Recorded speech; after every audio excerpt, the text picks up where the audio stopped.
Make sure we're good on that end. Yo, mic check, mic Yo, check. yo, yo. We are back. Let me go ahead and check over here, man. How you doing, Savon? Finally got this thing together. Yeah, yeah, man. We Yeah, we're good. live now. We're live. We should be good. Getting the people in here. And I want to let the other people know that, what I'm saying, we are live again. Hopefully they got their notifications this time as well. Um, let's see.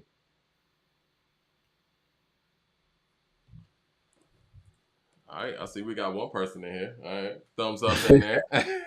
We Spread got the people word. joining Let people lightly. know we back. I just want to make sure the volume and everything is good on that too, man. How's everything going with you?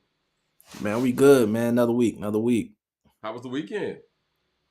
Not long enough, man. I'm always gonna feel like that, man. It's not long enough.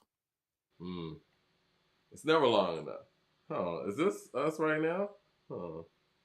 Nah, that was the first broadcast. Let me see if the other one is good. Yeah, we got people in here. Thumbs up in the chat if y'all hear us and we sounding good, man.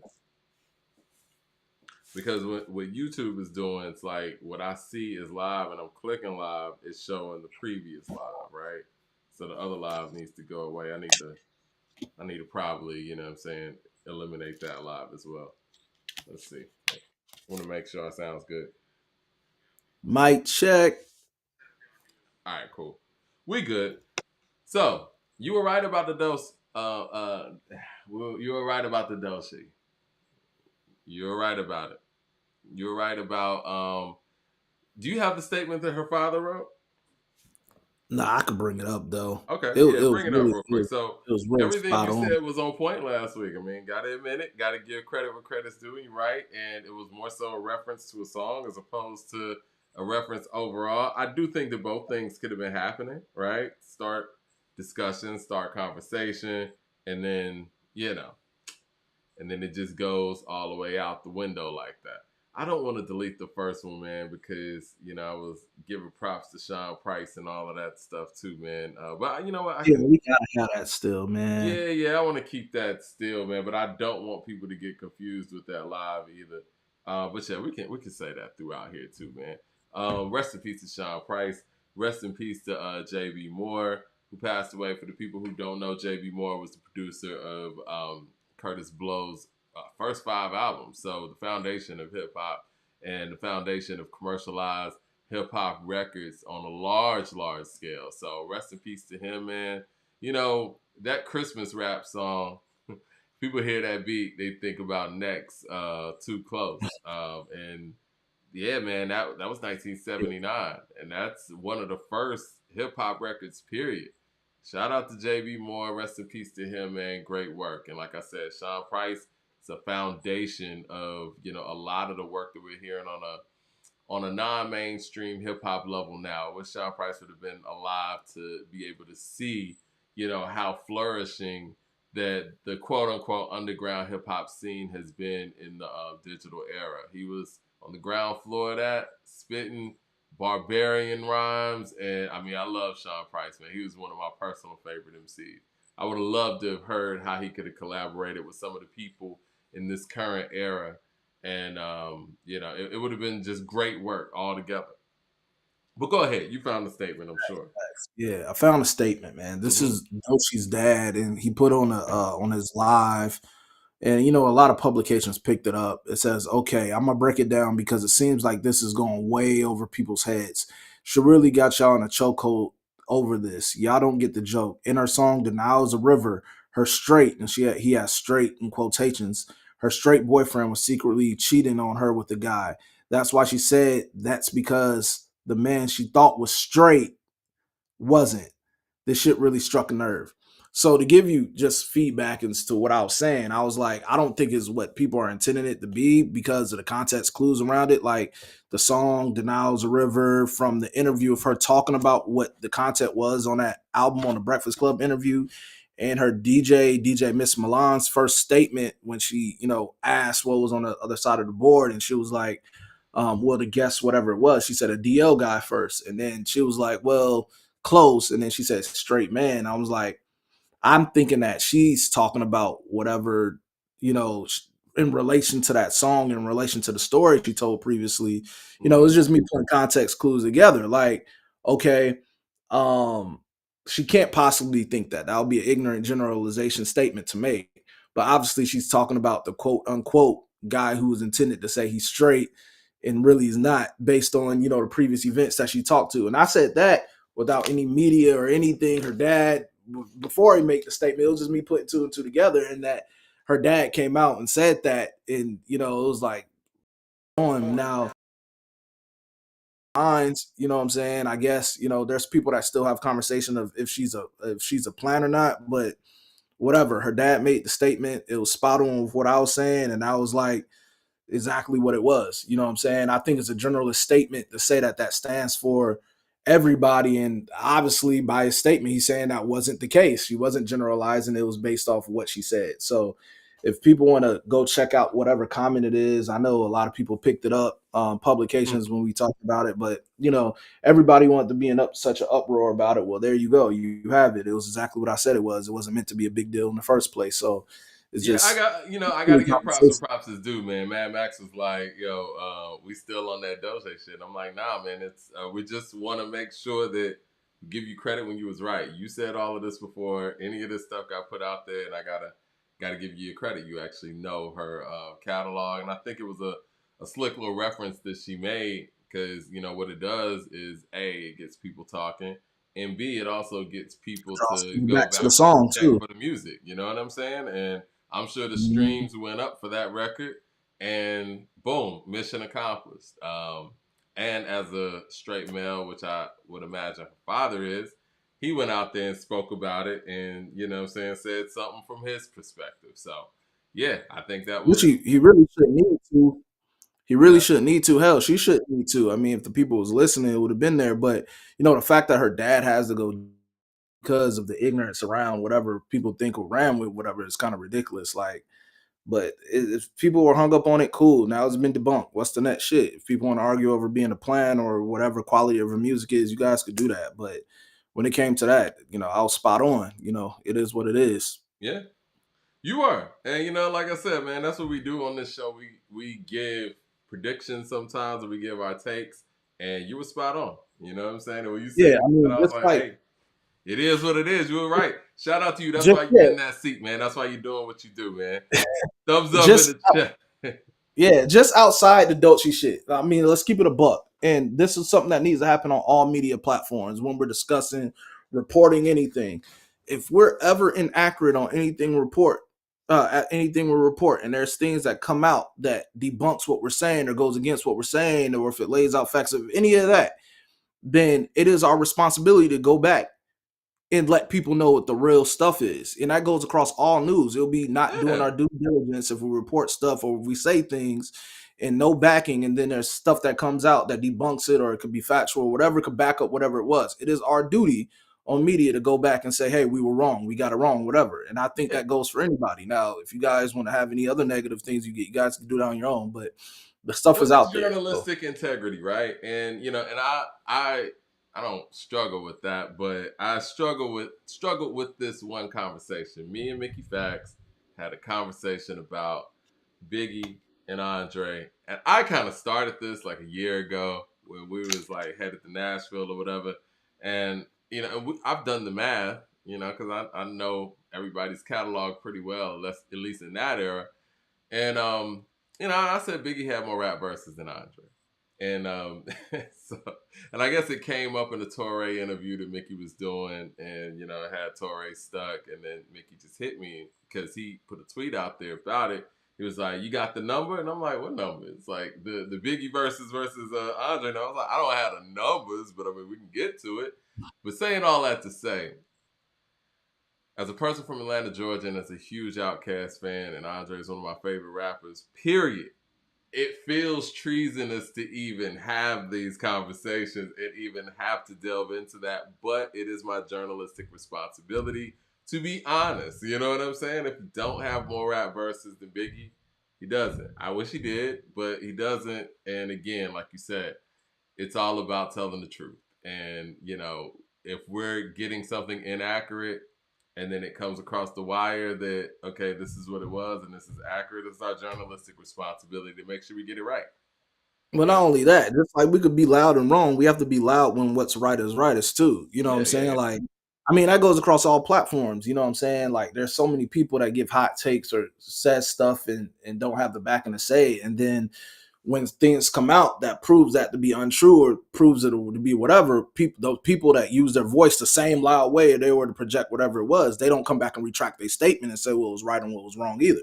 So it's like there's great responsibility when you get behind these platforms or when you're reporting news or even when you're talking about topics. Opinions are opinions, but if we're gonna say things in a certain way, it's on everybody to do their due diligence and not speaking out of turn, man.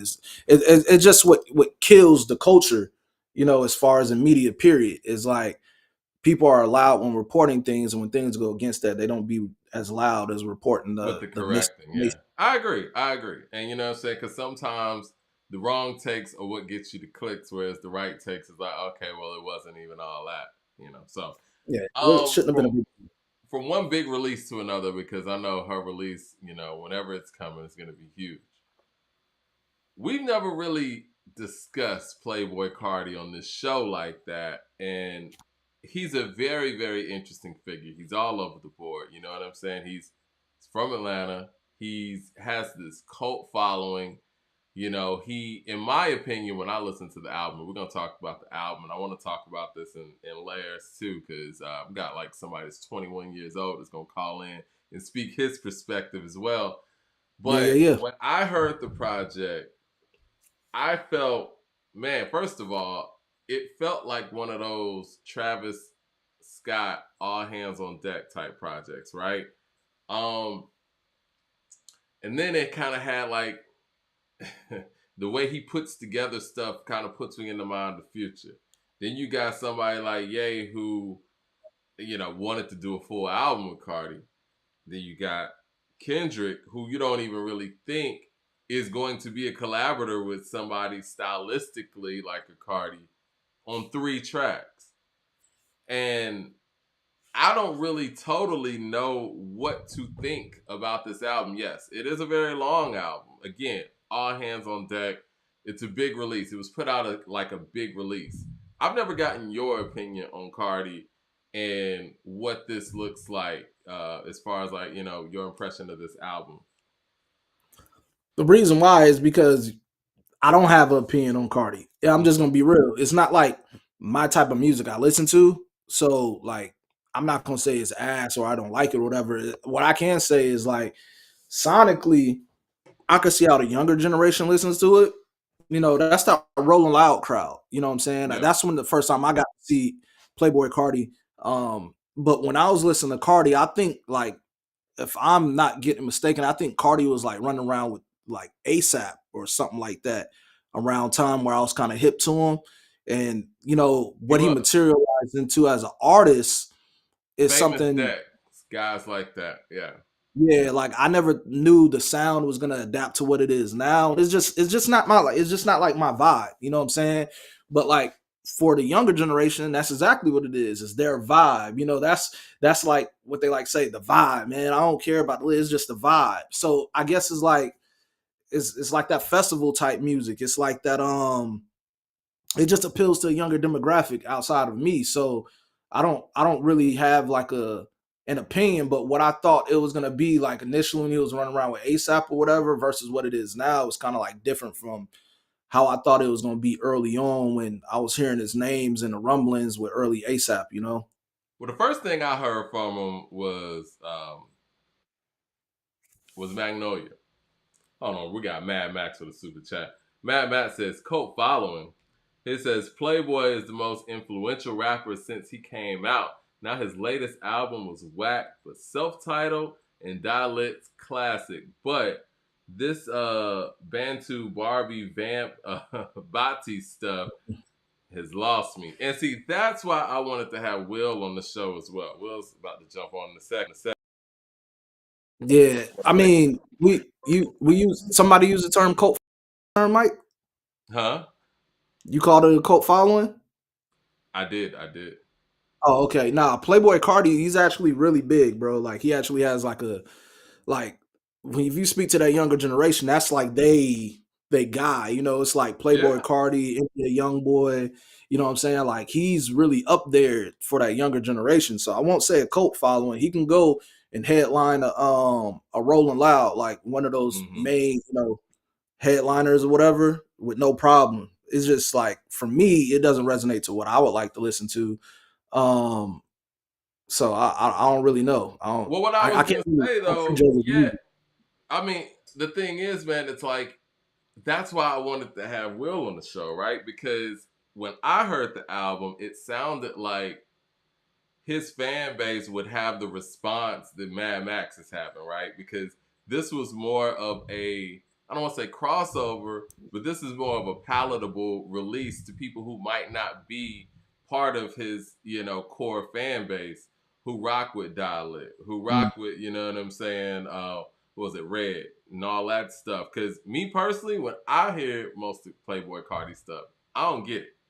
But this one I actually got. You know what I'm saying? Because it was a little bit more on the surface. And when I hear situations like that, I wonder, does the core following like this as much as I might accept this, or is this him stepping away from his base? So that's why I wanted to have Will on the show. Let me welcome Will to the Yeah, show real I, quick. I don't I don't really know what to compare it to because hey, what's up, man? Will, what's good, man? How you doing? How's it going, y'all? I'm doing all right. How are you guys doing? Good, We man. good, we good. Welcome Will to the show, man. Will's Awesome. 21 years old, and I was having Playboi Carti conversations with him about the album.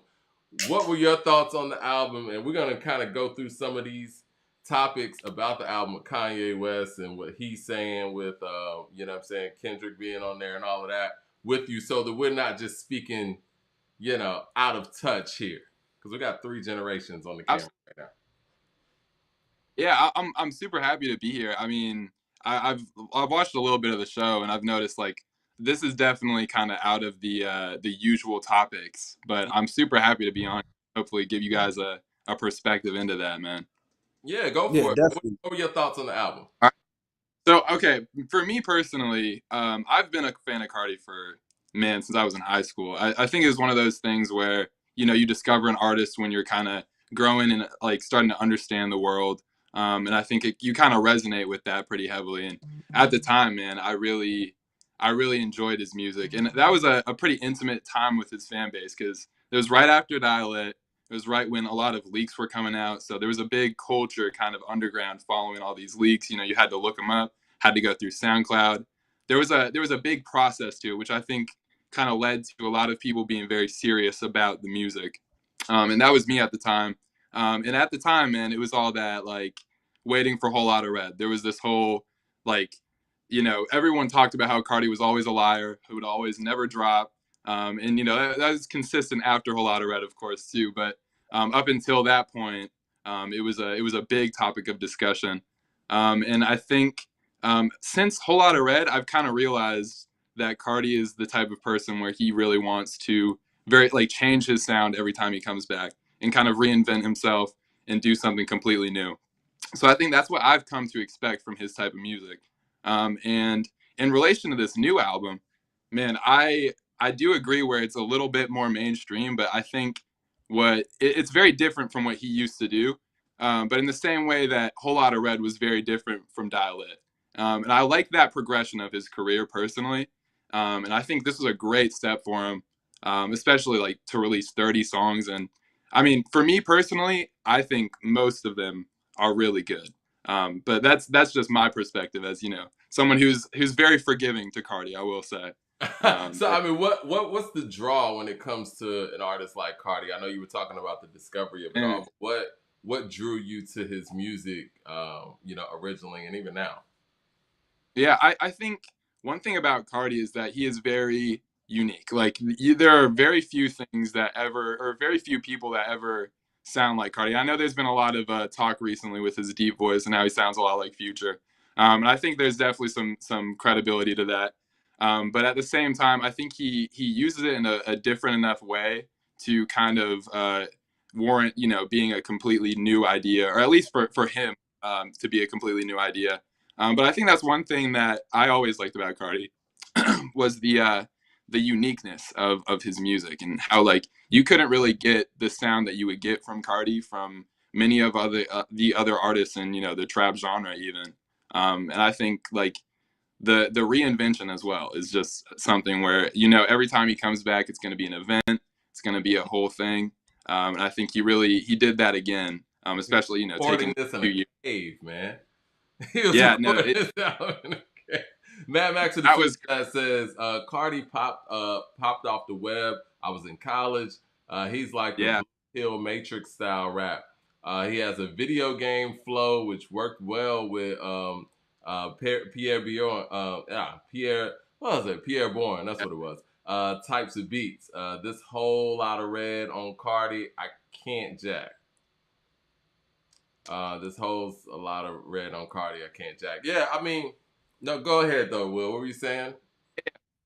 So I mean, just exactly like that, where I mean, even at the time, like when he was first coming out, like it was still kind of that unique sound, because Pierre Bourne was a relatively new producer at the time. Yeah. At least but he wasn't really super mainstream.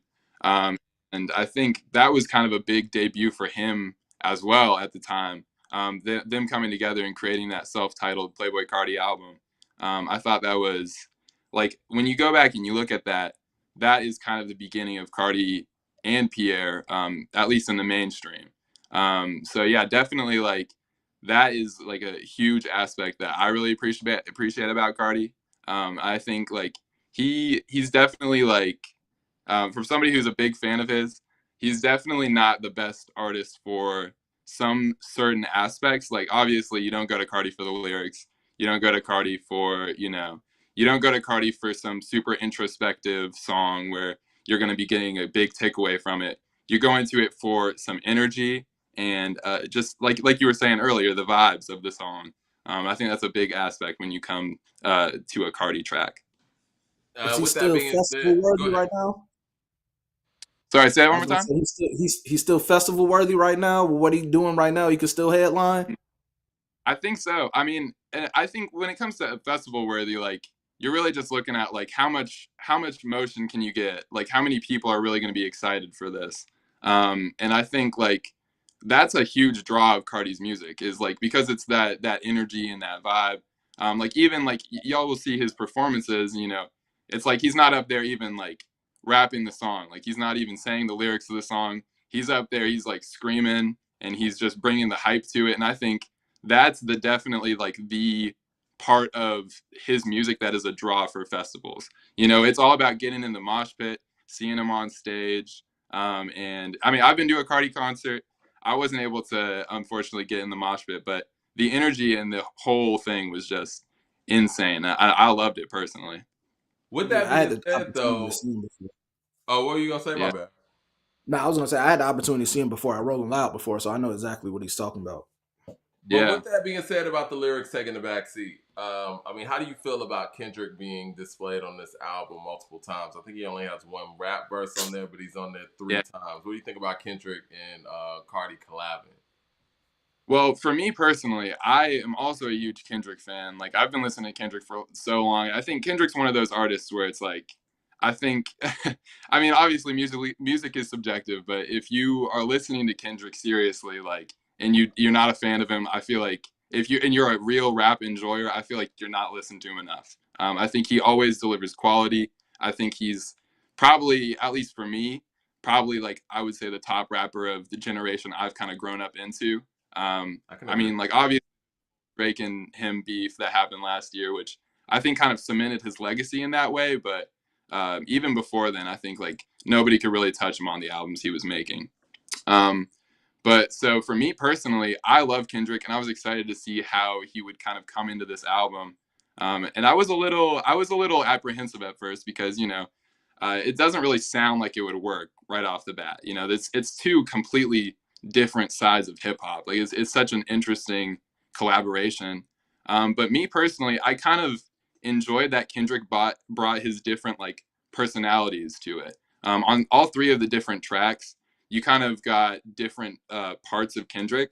Like I think on Good Credit, which is the one where you kind of get that big Kendrick verse, he delivers that more kind of like lyrical style. But I think out of all of them, I personally enjoyed Mojo Jojo, or Backdoor's the best, or Backdoor, I think it is, because Mojo Jojo, the way Kendrick is on that, it reminded me a lot of when he collabs with Baby Keem. And it's that same kind of, going for the vibes, going for the, just trying to kind of accentuate what's going on. And I thought I kind of like that more silly aspect of Kendrick's performances sometimes. I think that was good on the song like Mojo Jojo. And Backdoor, you get that like melodic kind of, the type of thing you see from him on like Love, or like, like a Luther with SZA. Like you kind of get that melodic bag that he goes into a little bit. Yeah, And I was thinking that yeah, traditionally that would have been a placement that I would see Drake in, right? And it's funny you mentioned that Kendrick is, kind of adapting and has this almost different collaborative persona when he's working with like Baby King. It's like yeah, those things that Drake was doing as far as like adjusting to, a generation after him, we're finally seeing Kendrick do that, on a high level now. And it's kind of surprising because he's one of the guys that really didn't collab as much. But you're right, like that Baby King yeah, collab with his cousin, it kind of opened up that door for Kendrick to start collabing with different generations in a way that, Drake has. Now, I would imagine that many of Kendrick's core fans, or people who've been Kendrick fans for, I guess I don't want to say a long time because we all have. The people who are into yeah, the lyrical stuff probably don't like when he does that, And I probably have criticized, some of his Baby King collabs as well. But when you understand that he's able to do that and he's still able to be himself as well, I think that adds to his longevity and versatility in the same way that it did Drake. yeah, 100%. I'm happy to see. I mean, like I'm always rooting for Kendrick. Like I said, like I still think he's probably, like if I look at it objectively, probably in just the upper echelon of rappers, especially of this generation. And to see him kind of like you were saying, like go into a different direction with the Baby Keem stuff. Like I'm always down for that. I mean, I think Kendrick's somebody who's always going to make good music, no matter how he does it. And I think I'm glad to see him do that, especially to collab with an artist that I also really I hold close to my heart. It was very interesting to say the least, and I'm happy it panned out. So, Ron, what did you think about what Ye had to say about not needing Kendrick on this project? I mean, that's his opinion. I think Ye is really right now trying to like grasp for whatever attention he can get. He even followed up with a tweet in which he said that he had an album in the works with Playboi Carti, but now it's over. It's not happening or whatever. So that just tells me there's something like some jealousy behind it or something that he's grasping for attention on. And he has an album coming out, so I don't be surprised when he says certain things or he goes about certain things. It just seemed like this controversial time. 1 minute he's talking about Drake, next moment he's praising Drake, next minute he's talking about other stuff. He doesn't like hip hop. Next minute you criticizing hip hop. So it's like I don't even think opinions from Kanye really even matters anymore. I don't follow to check what Kanye's saying anymore. As far as my opinions on like Kenny being on the Playboi Carti stuff, I was surprised. It was interesting. And that's the only thing that drew me to the Playboi Carti album. I'm not going to lie. It's not like because I'm anti Playboi Carti or anything. I just don't listen to his music. So I would have never like just went to go visit it. But when I seen that Travis had some, had collabs on there, and then I seen Kendrick had collabs on it, I went to go check it. And the first record I went to go check out was Good Credit. And I was like, sonically, it sounds like a lot of noise prior, but I noticed what Playboi Carti sounds sometimes. He likes that staticky sound where it doesn't sound like too mixed and mastered too much. It's like how he says, it's like for a festival or it's like for that mosh pit type crowd. So I was just like, I want to fast forward to get to Kenny's verse, but I let it play because I always want to listen to the whole vibe of the song, you know what I'm saying, and see how it sounds. And I like Kenny's verse. I thought it was solid. And then I went to go listen to the track with SZA on it. And I was like, okay, like how he was saying, I see how he kind of delivered like the same essence of what he would do on Luther or whatever, that type vibe. And then I heard the Mojo Jojo joint, and I'm like, okay, the first thing I thought about when I heard Kendrick collabing with him is like, I wonder is there some underlying stuff with Drake there? Because I know they released No Face and there was some things with Cardi supposed to be on that, or his ad-libs on there and it never came out. I don't know if there's some underlying stuff going on with that, with how Kendrick ended up on it. I really didn't, I didn't think nothing of it. I know people had some judgment on it based on like what Kendrick stand for and what Playboi Carti might stand for, but like I was checking to see if it was gonna be a good sounding record, and it was okay. It was straight. You know what I'm saying? I'm not gonna say it's fire. It was straight. Kendrick got on there and he gave a solid verse. He did what he was supposed to do. He addressed it like those numbers, being enhanced stuff on there more so. It wasn't more. People took it as a shot directly to Drake, and I think it was just like a shot to the people that's like speaking about the numbers being enhanced and all that stuff in that case that he got going. Just like Drake on his record, he made a couple lines, and I don't think that was directed towards Kendrick per se, but I think it was like more so. They're like subliminals, but it's like it's bigger. It's the commentary around what's going on with that stuff when they're saying that type of stuff. So I don't know. I don't think nothing of it, man. I know people had underlying stuff with Kenny and what Playboi Carti stand for and the devil worship and stuff. It's just like I really just had no opinion. I was just like, I didn't have no expectations, so I didn't have no disappointments to it. Like the verse wasn't ass, but was the song dope? It's okay. I feel like if we hear that in a festival or of that type of setting, it'll probably go way harder. But it doesn't seem too off field to me. Mainly because like Kenny has collabed with like a Rich the Kid in the past or stuff like that. So it's like I'm not too surprised, but at this time and where he's headed and what he's done lyrically, yeah, I kind of was surprised. So it's like, I don't know, I'm feeling different about it. I don't know what to think about it. It's like I don't have no good or bad to say about it. It's just cool to hear that Kendrick is continuing to do music outside of his realm and still being relevant to delivering music in any whatever form that comes in. Well, Will, what do you think about what Kanye had to say, and how does your generation like view Kanye these days? Uh, you see all the tweets where it's like, man, he made graduation, right? Like you look at Kanye and he's really just one of the most influential artists like of all time in general, man. Like it's crazy the amount he did for the hip hop genre as well as like other genres. Like he's truly a visionary, and it's sad to see him go down this way. I think it's reassuring though because I've seen a lot of people my age kind of, we all kind of have the same take on it, which is we'll still listen to the music. We'll still, we're not really going to really engage with his new stuff or what he's doing right now. But it seems that most people are kind of just trying to take what they can from Kanye's legacy and preserve and enjoy it. Because the more and more this goes, I think the further it kind of puts him off and it kind of puts him into a different place. That people, it's bad. Like I think whenever an artist like ends up in a place like this where they're just kind of ruining their public image, it's kind of hard to deal with that in the music, especially when you're somewhere like like Kanye West. It's crazy. But generally, I have seen people back off of the support of him, which I think is the way to go. And and I think right now, man, from what I'm seeing, and I'm a huge Ye fan. I'm a fan of his music, what he's done culturally, and what he's done for hip hop, and like you said, other genres, the generations after.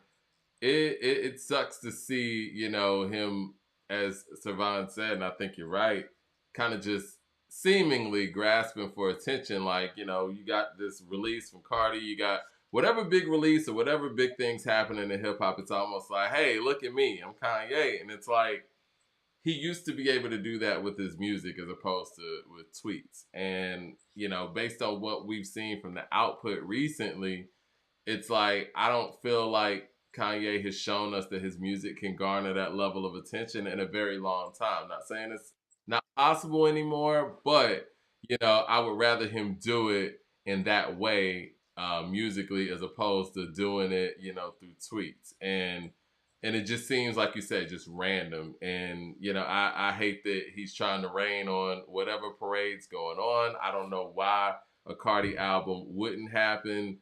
And if that's not even if that's the case, why even talk about it? You know what I'm saying? It should just happen in that way. But we'll see what Kanye has coming. Savannah, you say he got a new album coming. I'll believe it when I hear it. I think that Kanye has to stop the collaborations right now because it feels like everything that he's done is collaborative heavy, even though his career is somewhat collaborative heavy, but it sounds like he's kind of attaching himself to whatever new sound is going on, and he hasn't really found his personal new sound if he's gonna do it. But he needs to be all in when it comes to the music, and it seems like he's kind of like all over the place with everything else, but attention seems to be the first thing that he's going after. But yeah, man, I don't want to hold you on the line too long, Will. We wanted to just, get your perspective because again, I know that you speak for Playboi Carti's demo, and I think that we should have these generational conversations more. One more thing before you go, I do want to ask you, Yeah. like, what are some misnomers you think that the generations older than you have about your generation of hip hop listeners? I mean, I think there's things to be said about like different values that my generation has when it comes to the music versus like values that older generations have. I mean, you can see that just in the shift of like how music, like the music that gets really popular, you can really tell what's happening, how more people are, starting to care less about the lyrics maybe and more about melodies and more about things that sound pleasing to the ear. I think a lot of people think that, we're just kind of younger and we haven't exposed ourselves. I can't speak for everybody, but I think a lot of people assume that we're younger and we just haven't listened to the old stuff and we don't really understand what's so great about the old stuff.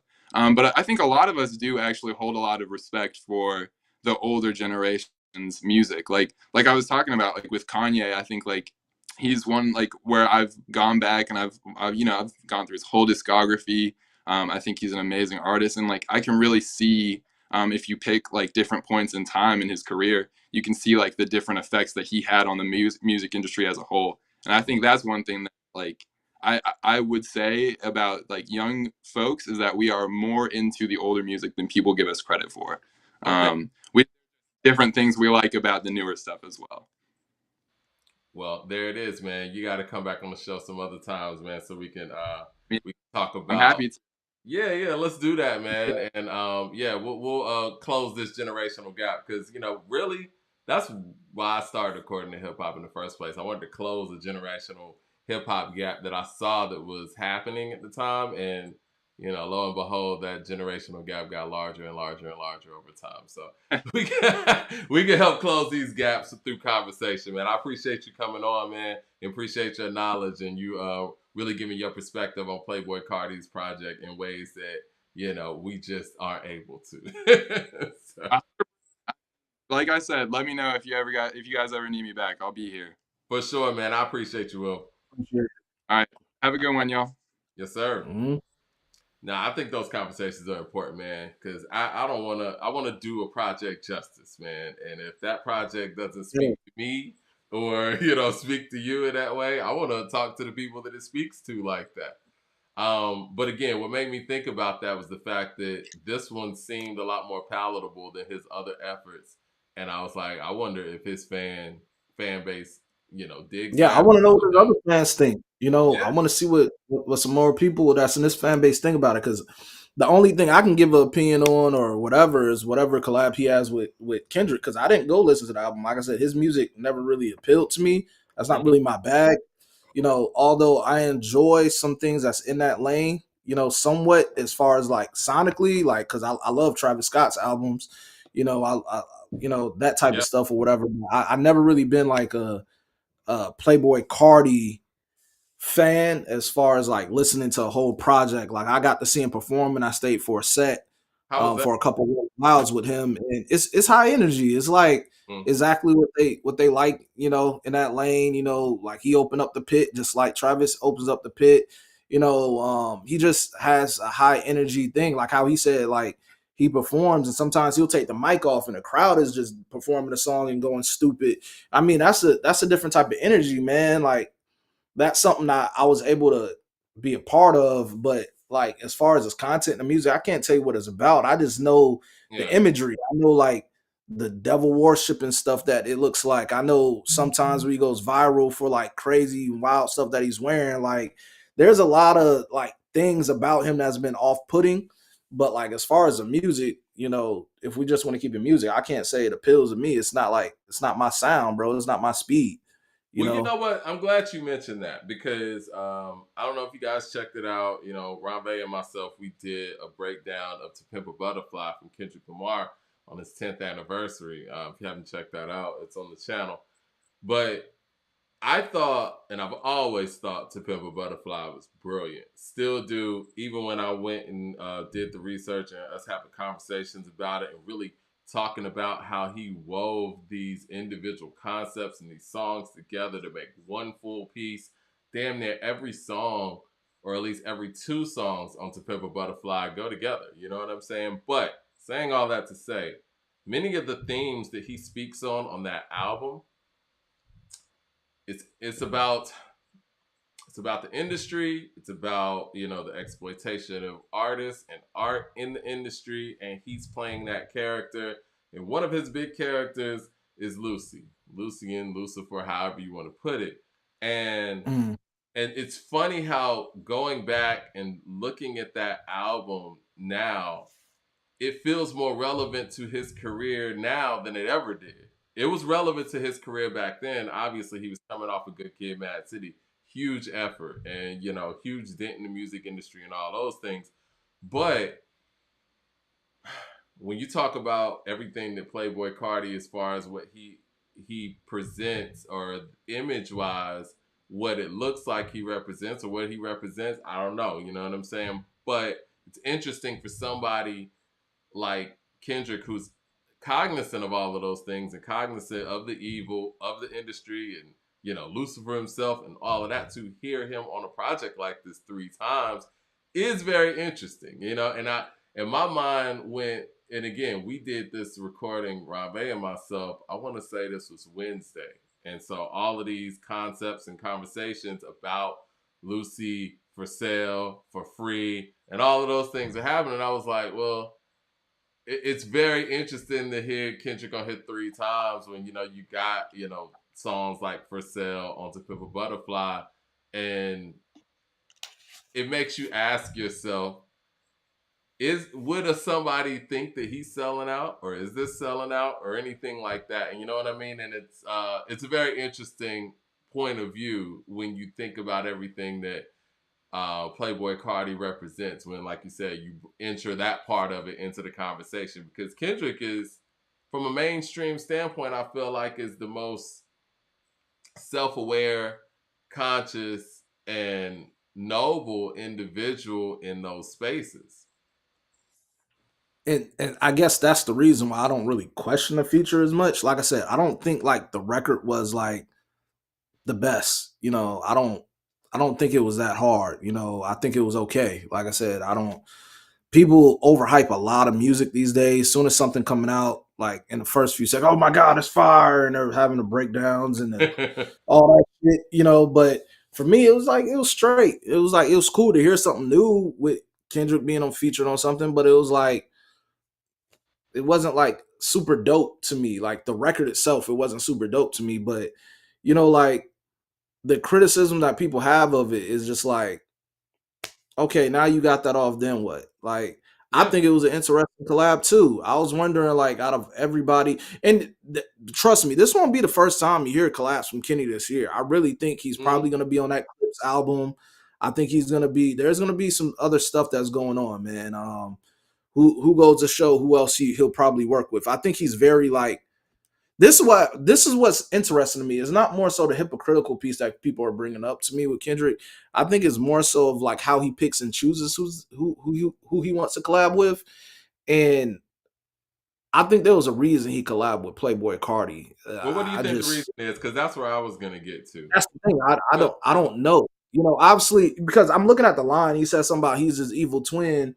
You know, of course that could be played for something like that. You know, I know Kanye made a reference to that, saying I'm your real evil twin or I'm your real twin. and And he that's said the he was part that scrapping his sounds mouth or like hate whatever. and shit. And that's So the it's part. kind of yeah. So I'm just kind of like maybe there's something artistically that they that they agree on musically or whatever. But I mean, the hypocritical piece, I like I said, man, I don't get caught up in this type of stuff. You know what I'm saying? Like, it's not like when he doesn't feature a collab with people. People say, "Oh, he doesn't do enough features." When Yeah. he's not dropping music like that, no, he's not that consistent. Then he drops music, and it's like, "Oh, well, they're tired of hearing it." It's like you're never gonna get like you're not gonna get you. It's like you're always gonna get more negative than positive. And at this time, I'm just like, whatever, man. Like, it's music at the I end of the will day, say and this, people and have to I be give quiet. you, you're right about that. It's almost like, and I've been critical of Kendrick too, and I also praise Kendrick as well. But it's funny when you got somebody like Kendrick who's as polarizing as he is. Whenever you critique him, then you're a hater, and whenever you praise him, then you're a sack rider. You know what I'm saying? There's no, we can't just let somebody, you know what I'm saying, let him live and let this whole thing just play out and let him have his career and let him, you know, evolve and do whatever he's doing. Because, like you said, he's checked every box. You can't say he's not battle tested anymore. Can't say he's not the hit maker anymore. We always knew he was an album maker. We always knew he was a lyricist. He's outside now. You know what I'm saying? We would say that he wasn't coming out with stuff frequently enough. He has checked every box. He's answered every critic.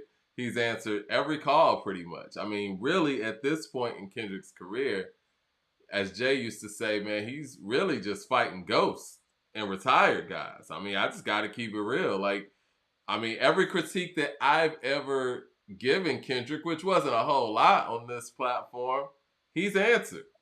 And he's answered in spades. I saw somebody left a comment on one of our videos. I want to say it was the breakdown of To Pimp a Butterfly, but he basically was saying that he has the biggest diss record of all time. Not saying it's the best per se, but many people would say that it is. I mean, he has the biggest live performance that we've seen in hip hop on television with the Super Bowl. I mean, what hasn't he done? He made Good Kid, Mad City. You know what I mean? Many would tell you that's the best hip hop album, or at least top 5 of this era. Many people would say the same thing about To Pimp a Butterfly. He has probably the social anthem of its generation, as Fight the Power was of its generation. Well, all right, what hasn't he done? And unfair what unfair metrics are we putting in front of him, and why? You know what I'm saying? Like, at this point, like you said, it comes down to who you like. Now, I know for a lot of people, and we see this in sports, it's hard, you know, to say that somebody who is not of your era or of your generation is better than somebody of your generation. But, you know, we just got to look at it for what it is, man. And, you know, and it's not like he's competing or trying to beat out, you know, somebody like a Tupac. And I'm not saying he's better than Pac or anything like that, but every time he makes a move and does something great, we can't just sit there and knock it because we don't want him to be better than our favorite. I see people do that to LeBron all the time. Like, LeBron gets criticized for any and everything because people don't want it to be thought that he's better than Jordan. I'm a Jordan guy. On paper, it is what it is, man. I mean, it's going to be a tough argument to tell somebody 10 years from now, when they look at the 50,000 points, they look at this man being, you know, top 10 in assists and rebounds. Shit, he's about to beat Reggie Miller in three-pointers made. It's going to be a tough argument to say that he's not the best basketball player ever.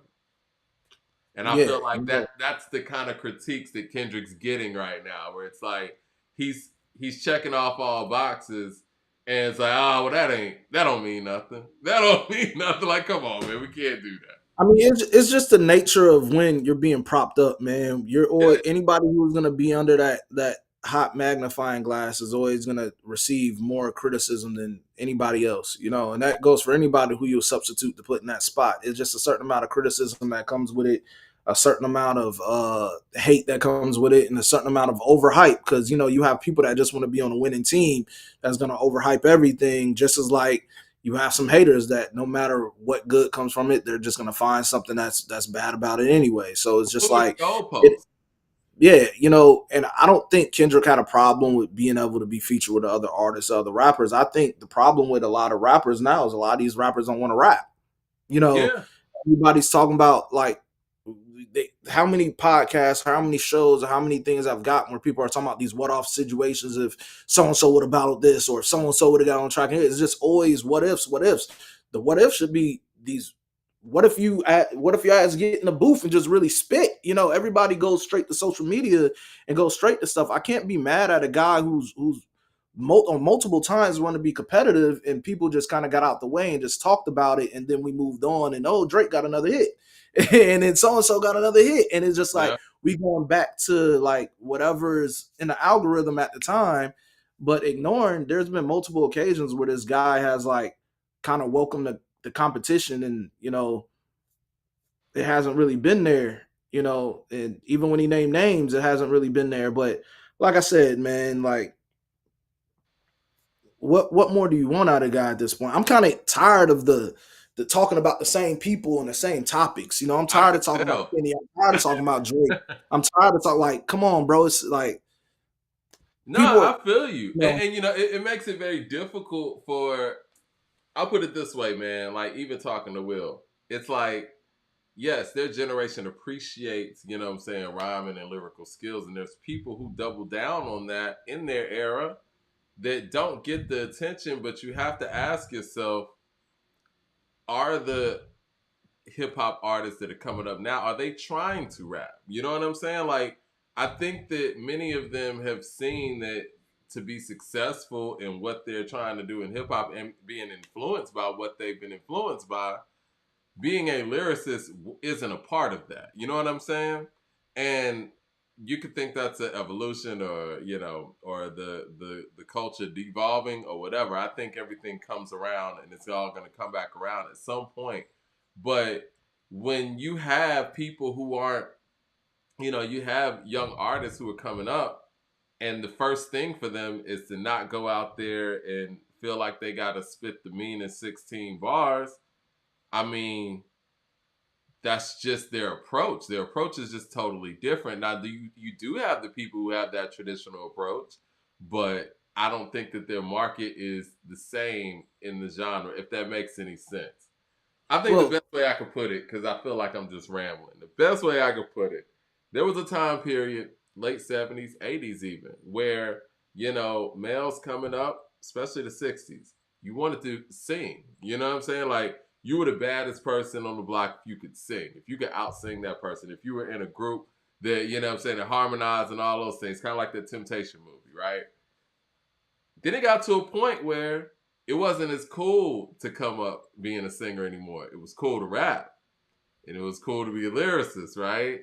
And I think now it's kind of gotten to that point where the rappers are being viewed like the singers were in the 90s and 80s, where it was more cool to do something else, whatever this harmonizing or, what I'm saying, melodic thing is, where it's like you're not really totally rapping and you're not really totally singing either.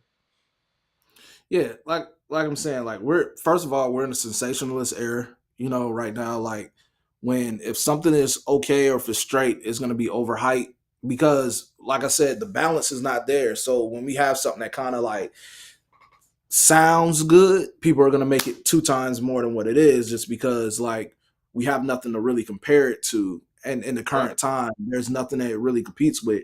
So the sensationalism is at an all-time high, but then the hate is at an all-time high too. Because just like I said, that, man, I'm tired of talking about Kendrick. There's other people that's tired of talking about him, but already were tired of talking about him the first time around because they just need something to hate on. And then there's people that have honest opinions, and then there's people that gas everything. So Yeah. it's just like this is what needs to happen. People like to make it seem like hip hop has always been full of substance or hip hop has been full of lyrical miracle shit. When no, it hasn't. Hip hop has always had the gimmicks. Hip hop has always had the more mainstream friendly, or like there's so many variety of rappers and stuff that they brought to the game that now if you have bad or you have something that people dislike, everybody is, oh well, back in this day it wasn't about this so. Yes, the fuck Wait. it was.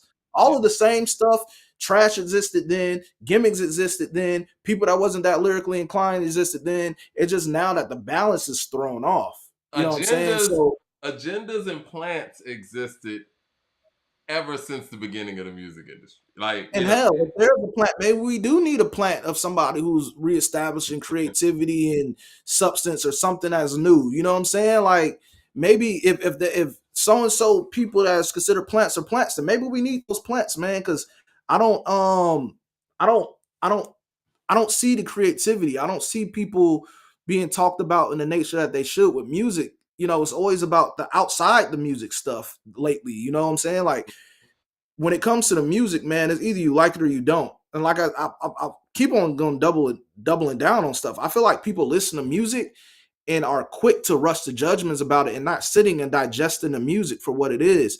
Now, after you sat with it for a little bit and you have opinions, cool. But that first reaction, I've listened to some stuff within first reaction and went back and was like, this was better than what I thought it was. For example, the Larry June and 2 Chainz album. When I first listened to it, I was like, straight. I didn't really like Larry June's voice, something like that. And it's just like, say if I go public with those things and I speak about this, then people who really got it in a different way, oh, nigga, you crazy, blah, blah, blah. But I went back and listened. I was like, this actually isn't a bad project. You know what I'm saying? Like, yeah, it's a pretty good project, you know? And it's just like, I don't know, man. We're in an era where the hot takes or people's opinions or rating and calling stuff a classic within a day of it being released, all that stuff is irresponsible, man. Like if you want to give your first reactions, let it be first reactions, but people either overly hype or over hate or just give wrong takes and they don't sit with the music, man. It's like, let's be one with the music and really see it for what it is. Music is meant to be set with, you know what I'm saying? And for the most part, depending on your approach with that record, right? But I would rather an artist make music that was meant to be set with, where you don't get everything off first listen. I would hope most people feel that way. But where we're at right now, I think a lot of people listen to music with the rush to have an opinion so that they could speak on it. And, I mean, and that goes deeper than just the podcast game. You know, people who have podcasts or who have outlets where they're speaking about music, yeah, they want to go ahead and, you know, listen to whatever so that they can actually have an opinion on it. I feel like, you know, during previous prior years rather, I would sit with a project more before I even spoke on the project. Even if it was that day, I would listen to it like 3-4 times. But it gets to a point where you don't have that ability to do that as much anymore. And then when you get behind the 8 ball on those things, it's like, okay, I listened to something really quick. Now I got to go talk about it. That Freddy Gibbs song is an example of that as well. I didn't hear the Freddy Gibbs dissing J. Cole, but you see it on the, you know, social media sphere where people were saying that, you know, Freddie was dissing Cole and this and that on Big 2. It's a nice record. It's a dope record. And I hate that it gets to a point where there has to be those things to get people to go listen to a record as opposed to, yo, is a new record out? Put it out there and, you know, and people are going to gravitate to it. But again, I think that comes down to the fact that we don't have outlets that we trust anymore on a grand, you know, scale to give us our music. And so artists have to do things to get people to pay attention to the music. And for some, like a Freddie, it turns people off. Some of the things that he does in his antics that people know him for, when he's a really dope artist and makes really dope music, and they might give his music a chance based on that, and some people might not ever listen to his music based on that. But here's 2 things here. My first thing is, like, I don't think it's irresponsible to have first reactions, but I think it's irresponsible to just hold to that first reaction. Stand on them. And things could change from that. Now, if something is fire, like, say, for example, here's a good example. I could imagine, like, before my time of analyzing music the way it was, because I was literally a child when it came out, but All Eyes on Me. When people first heard that, they probably thought that album was fire. Off rip. Even when they go back and revisit it, that's an album that's still played to this day. No arguments. Some shit is undeniable. But some stuff that's made in a certain way, sometimes it needs to be digested. I'm pretty sure that, like, when people first heard Outkast at first, I was like, I like this and let me sit with it. But I don't think when people first heard Outkast, they outright thought, "Oh, this is fire." Like Outkast stuff has even grown on me throughout time, so I see where they're going. Like I foresee that with artists that kind of like are before their time or whatnot, or we're not, or it's so different from what's already out. Like we have to go sit with it and see what's going on. So, but we are in a culture where it's shared like that. The Point only number two. Outkast album I remember feeling like that about, and I appreciate it more now than I did then, was Stankonia. And I had no real expectations for Stankonia because it was coming off of Akumina, and at the time, I felt like that was the best album I'd ever heard. You know, I listened to that album backwards and forwards and everything. And so they totally switched up the sound and the style on Stankonia. And Andre wasn't rapping as much, which was another thing that, you know, I really wasn't feeling too much. But Yeah, like I said, over time, I was able to appreciate Stankonia even more. Now, when you said, you know, off first listen and you like blown away by a record, first thing yeah, I thought about, 2018, I remember when I played Astro World for the first time and I I heard love that. Stargazing. I'm calling people, man. I'm like, Mhm. yo, have you heard this shit? Like, I love feeling like that just based off of an intro where it's like, yo, this and that feels like more organic. And that feels like where it's not overhyped. I remember I purposely, even with To Pimp a Butterfly, I can't believe it's been 10 years. I purposely didn't go on Twitter or anything before I heard the album. I wanted to listen to everything for myself and form my own opinion myself.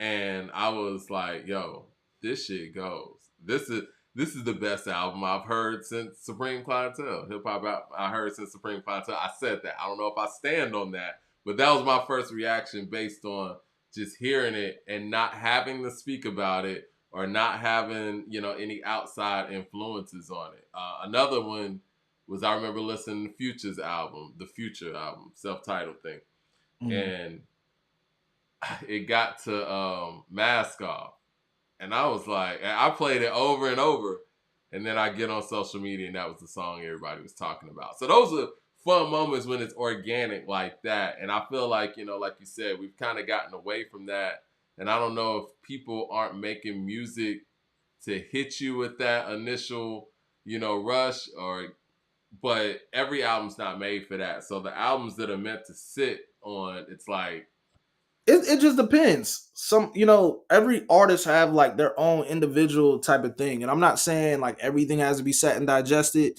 but like for you to get it, you know, some stuff just stand out. Like when I hear "Get Rich or Die Trying," I didn't need to go back and digest yeah, yeah, that. Like yeah, it was undeniable, you know. But there are certain things that I go back and listen to that I didn't catch or appreciate at the time. One of my current conversations I've been having with my guy from college, you know, my best friend from college, is like we was talking about the I Decided album, Big Sean.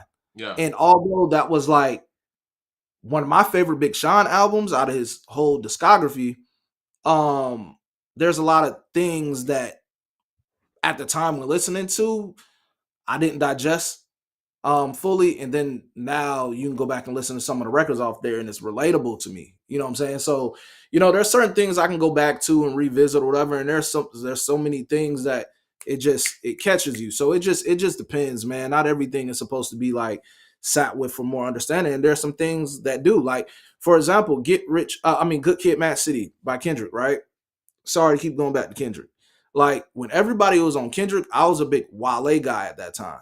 hmm, So I hear people ranting and raving, oh, you got to listen to it. And it's the story. And people had so many theories about it. yeah, And then when I first heard it, I was like, there's some joints on here I like. I didn't really understand it at the time on first listen. And then I went back and listened to it and I was like, this is amazing. You know what I'm saying? Like, this is dope. So there's certain music like that. I guess it just depends on what type of artist you are and what are you going to it. One thing that I do have to understand as well, and what it took me not long to understand, is like there's always going to be a generational gap, because you're gonna have some older people that probably check for newer stuff and want to know what's dope and what's not. And then you're gonna have some people that's just gonna shit on the younger generation because they're always gonna talk about, oh well, my day this was better or that was better or whatever. We have to really still be connected to that younger generation if you don't want to be a fucking fossil. And that's the reason what I'm gonna say, because you're gonna find yourself being so out of touch if you're not linking in with this younger generation. on simple stuff. And I let's just take music apart. Like I remember working a job, and I remember some older people that can't adjust to really typing on its keyboard that well.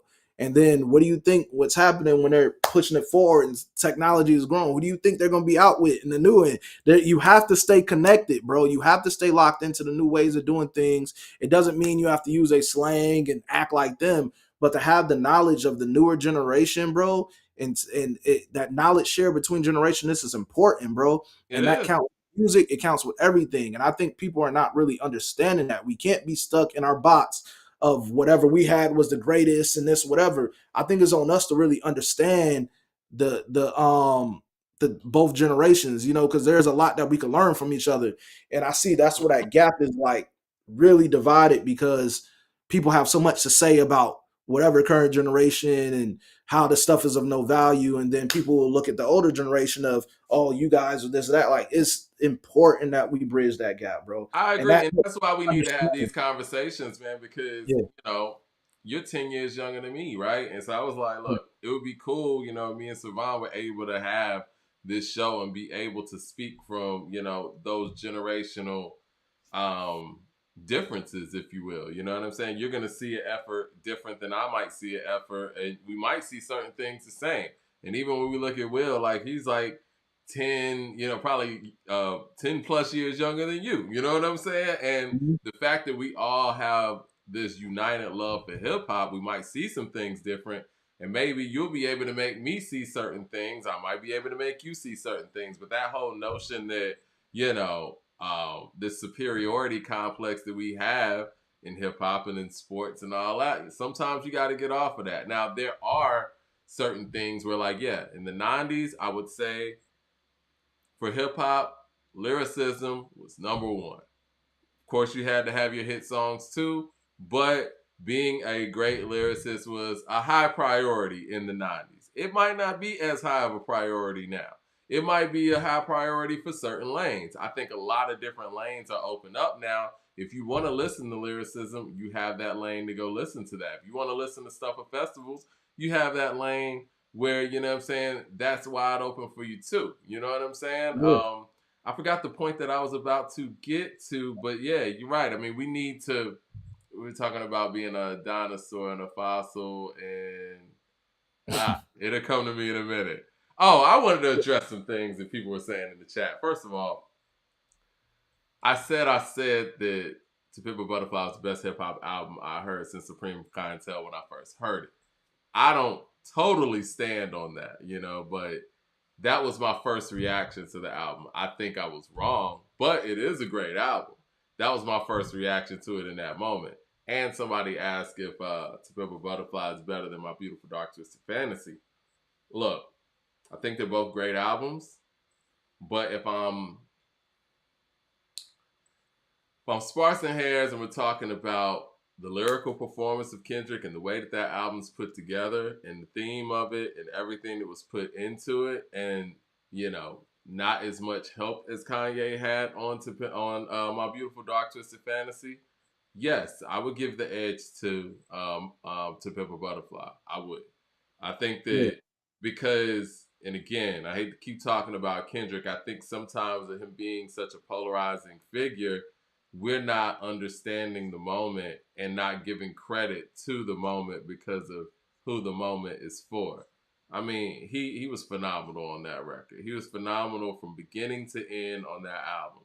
The fact that they did the live version of it showed his live performance ability, his clarity when it comes to his live performance, man. I'm the first to critique when Kendrick's not 100%, but on that album, he's clicking on all cylinders. You got Mortal Man on there. You talk about the concepts, the content, the sentiment, the execution, the musicality. You got Thundercat on bass. You got, like Terrence Martin on saxophone. No, this album is crazy.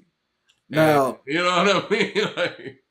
Now, I ain't gonna lie, To Pimp a Butterfly is a great album, even sonically, and that jazz fusion and the funk influence records, but I'm still gonna say My Beautiful Dark Twisted Fantasy. Okay. Because I say that's one of the best composed hip hop albums, not just of the era. Like, I'm talking about one of the best sequence, musically put together.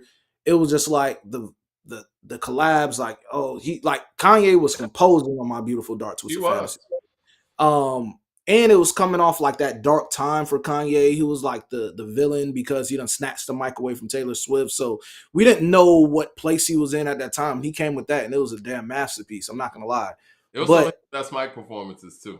yeah, but I do like To Pimp a Butterfly. I think if people go back and revisit To Pimp a Butterfly and they catch some things on there, they'll appreciate the album better than what they did in the beginning. And you know, there was so many things about it that I was appreciated about it. I think Prince spoke out and said something about his love for that album, whatever, at that Incredible time. piece.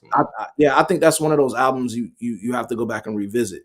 Um, Back to Freddie though. Freddie dropped the Big Two. Yeah. So I remember texting you earlier, and I was like, I didn't really catch like him really going at Cole as much as like the blogs and stuff are hyping it.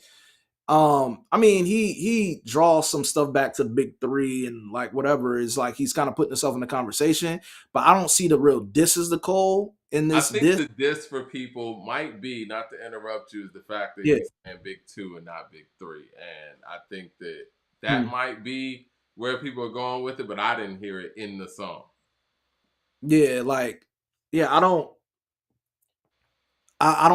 really see it. Like, there's a slight, but I think more of the smoke was for like his exes and Benny the Butcher, which I don't understand why you fucking with them Griselda boys again. Didn't they put hands and feet on you already? Like, come on, bro. So this is what says exes, you know, and I caught those, you know, because like after certain things, Benny done been in pictures with one of his exes and you know, been seen with another, you know what I'm saying? So like, of course he's throwing disses to his exes and Benny, and it's just like, bro, leave them Griselda boys alone. They wasn't playing with you. They not keeping the music with you. So it's like, Sad, I man. don't, you know. They're such great collaborators, and they've made such dope music together. And it feels like from the outside looking in, you know, what this whole thing started out as was just petty, man. Like, you know, these guys should be making dope music together. And Yeah, man. but I get that Freddie has this you know, villain type of, you know, image or whatnot, but it's like, man, I don't think we're gonna get collaborations from these guys again, and that's a shame because it's been proven that they do dope work together, classic work together. You know, the thing about Freddie that I can appreciate is Freddie loves the rap. He And you does. know, I see that. Freddie loves the rap. And it seems like Freddie wants his name in those conversations. You know, he's been kind of cool with playing his position in hip hop, and which he kind of alludes to on the bigger two, you know. And it's like he's kind of sticking his chest out and want to be in those conversations. My only thing about it is like it could be clout chasing. This was the thing that I was saying about Joey Badass, you know, instead of just making good music, but like it is clout chase to it, but when you want to go at the crown, go at the crown. You know what I'm saying? That's just what it is. If you want to go at those artists, I think competition is welcome. I like that it's there, but it's just like in certain ways he go about it sometimes is like I don't know. It seems thirsty for attention. It seems clout chasey. It seems like, hey, if you're gonna rap, keep it rap, because if you're gonna shoot, shoot. You know what I'm Okay, saying? so Like when you say go for the crown, you talking about Kendrick or you talking about Cole? anybody who's at the top at the time, if Kendrick's that guy, if whoever's wearing that crown, if you want to go at him, it's always been a thing in hip hop that like if you holding that crown, everybody's gonna come for you. I will say, Everybody's gonna go at you, and so we it's just think, the nature of things. You know what I'm yeah, saying? it's just that's just how it goes. Now, I mean, I know, but Yeah, it's hip hop like, is WWE, bro. It's like you yeah. wearing that WWE championship title, you're gonna have contenders, Now and let you're me gonna have ask you people that this, can find all kind of ways to get to it. because you're right. I mean, but when it comes to Joey, I guess seemingly going for the crown with Kendrick, it does come across as clout chasey. I will say this: if Freddie, being you know who can troll sometimes healthily and sometimes unhealthily, I do think that there is an opening to come at Cole, you know, for, you know, backing out of the beef and things like that, where it doesn't seem as clout chasing, but it still ups your profile. You know what I mean? Because there's no real reason for Freddie to go with Kendrick. Like it would just really be like, yo, you clout chasing, right? Yeah, I Or if mean, Freddie said, people. well, Drake's opened himself up too with what's going on with Universal Music. So yeah, Freddie could speak on that or speak on Cole backing out. But coming at Kendrick right now, there's really no reason for anybody to come at Kendrick. Yeah, he wants to pick a fight, and out of anybody at that top stuff you want to shoot at. And it's just like he's not going to shoot at Drake because he's going to see that you just piling up with the Pile Along gang who's always went at him. But it's the same thing with Drake. Like when Drake is the main guy holding the title, you're going to see certain people that's worthy enough that's going to be dissing. You're going to see certain people that's not so worthy enough that's going to be dissing. And so it's like, you know, it just comes with the game. Whoever holds that title, you know what I'm saying? We seen it with Jay. We seen it with like whoever was the guy at the time. There's either going to be people that's dying to work with him, or it's going to be people that's dying to want to be in that spot. However you want to get to that is different. The thing with Freddie is like there is antics with Freddie, and it's like relative to what I speak on game. Like your music is dope, but like the antics kind of takes away from it. And honestly, Freddie out is of kind of the people that, game, actually. I yeah, never like thought out of all the, about yeah, it. out of all the people like Freddie has beef with, Freddie hasn't like won one battle yet or one beef yet. Like he hasn't, and it's okay. He still makes dope music. I really think his music is worth the listen. Of But if course. you're gonna go at these people, just go at them, bro. All the bullshit and all the the tweets or whatever, just go at them, dog. Because if in this era, it's not going to be looked at as any other way from like than just being a hater to some people or clout chasing. Just if you're gonna shoot. Like I said, when I listened to the Big Two, everybody was talking about, oh, he's going at Cole, and that's what the publications pick up. When you listen to the record, it's more so of him going at his exes and going at Benny the Butcher more so than Cole. But you don't think Cole sees that? You don't think these rappers or whatever sees this stuff? And it's just like, man, if you're gonna shoot. I'm tired of people just talking about what they can do or what they're gonna do or sending these shots like these the tweets or just giving warning shots. Man, if you're gonna shoot, bro. It's just like a person always going and telling you what you gonna like what they gonna do and don't do it, bro. If we're gonna do it, do it. We know you're nice. We can't take that away from Freddie. But it's just like what I don't know, bro. It's like we're just make the dope music, man. It's just I have faith in Freddie in a battle situation. But again, it's like who and why, right?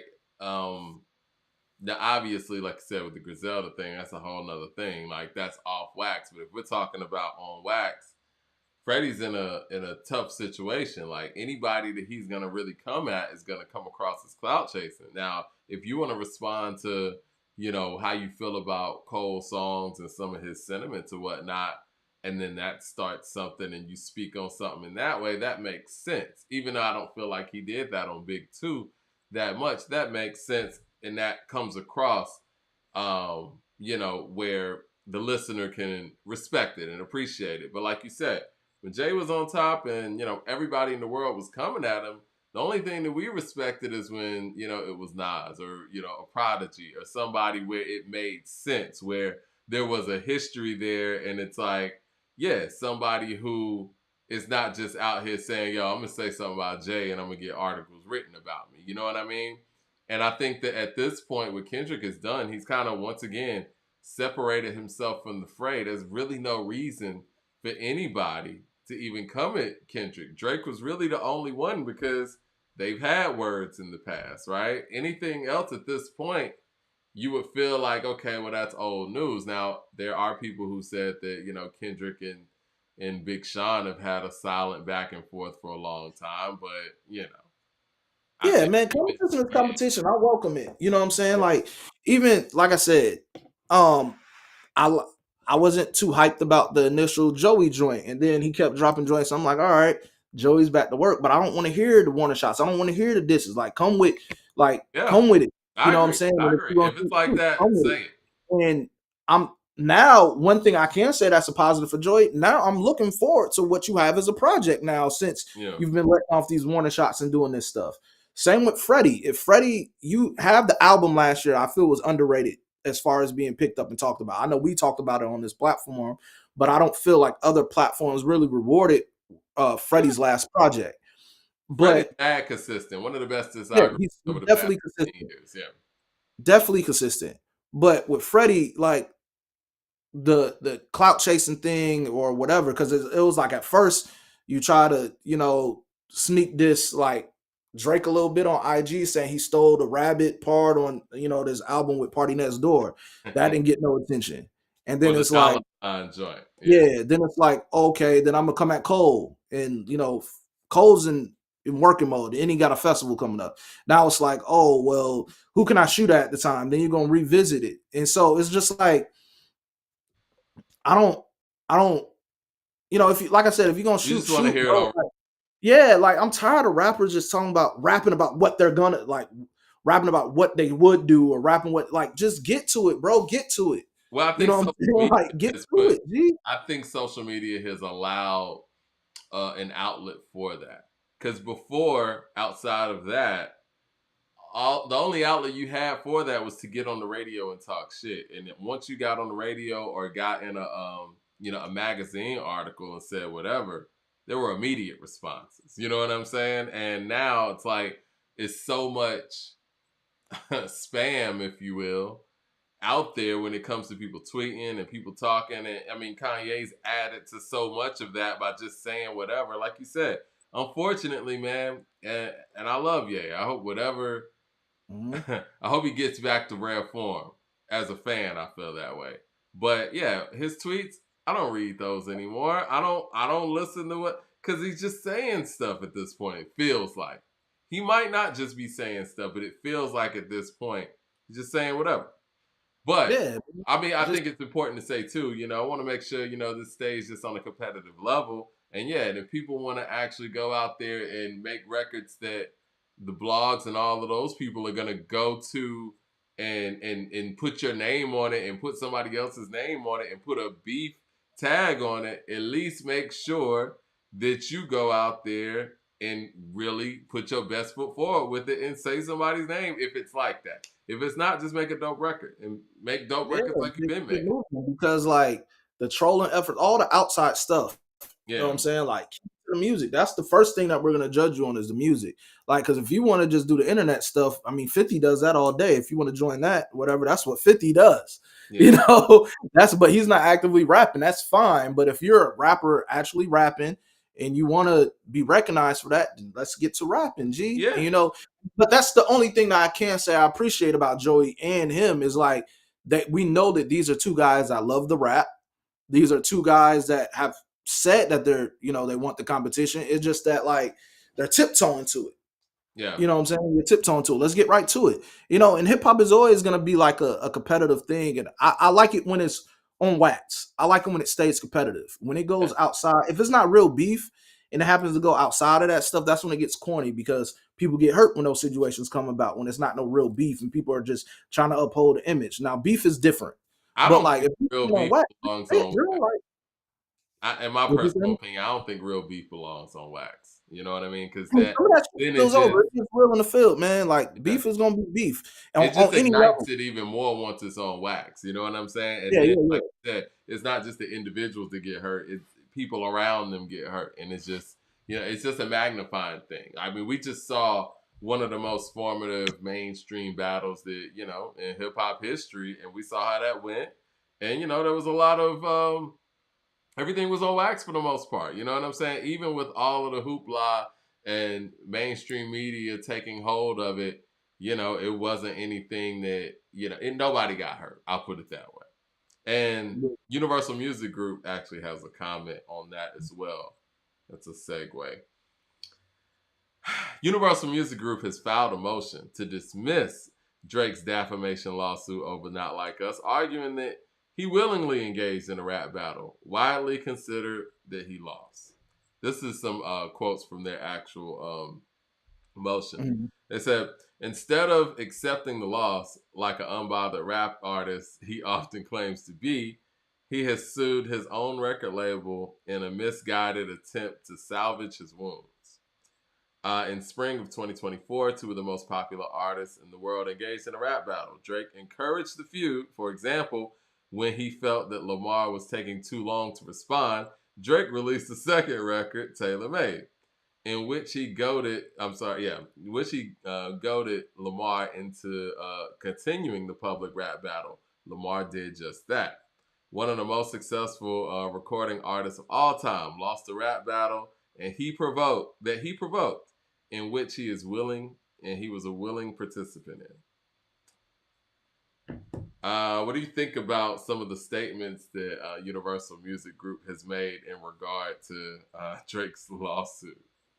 One thing I do know is UMG is not squeaky clean in some stuff they do business wise, but in this situation, I think they're right. It's the same thing I was saying.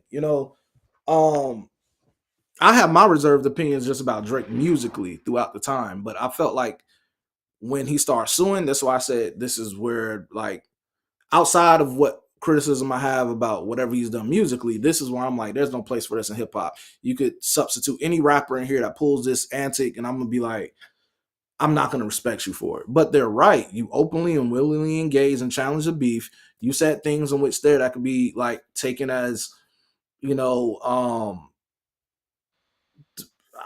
what do they like to say? Like as offensive or something that Kendrick could have turned around and said something not true as well, and sued you because of the comments you made. So it's just like, hey, bro, just take your L and keep it moving, bro. But like I said, I think, like I said, this is bigger than Kendrick to me, and Kendrick just happens to be lumped in it. And I just feel like this is a guy, and I'm just gonna say it again. This is a guy who's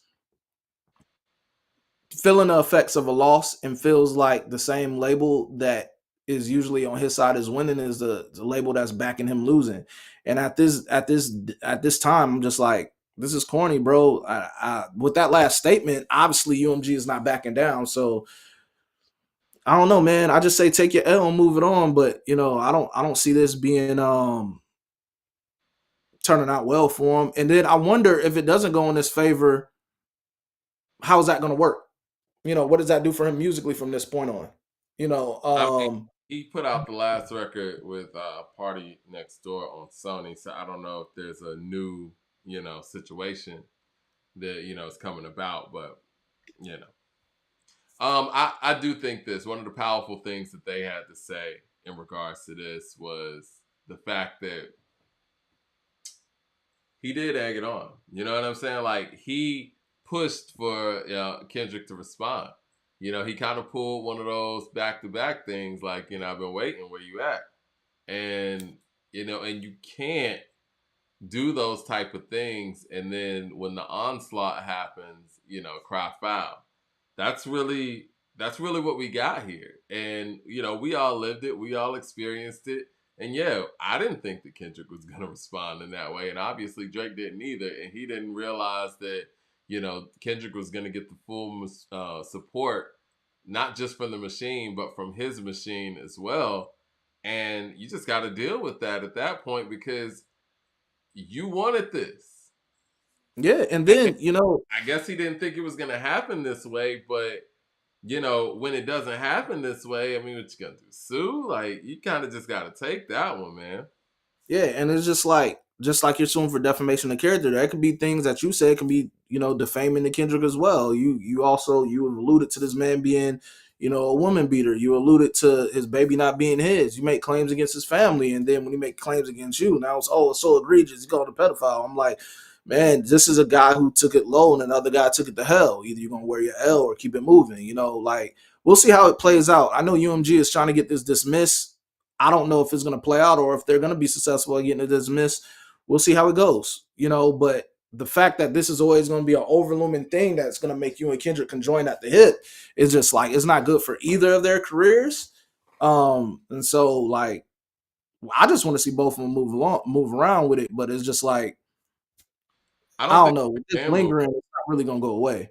I don't think Drake can move on from it, and but he created this, right? Like you said, it could have been one of those things where after Not Like Us, could either responded or just sat there and took his L and moved on.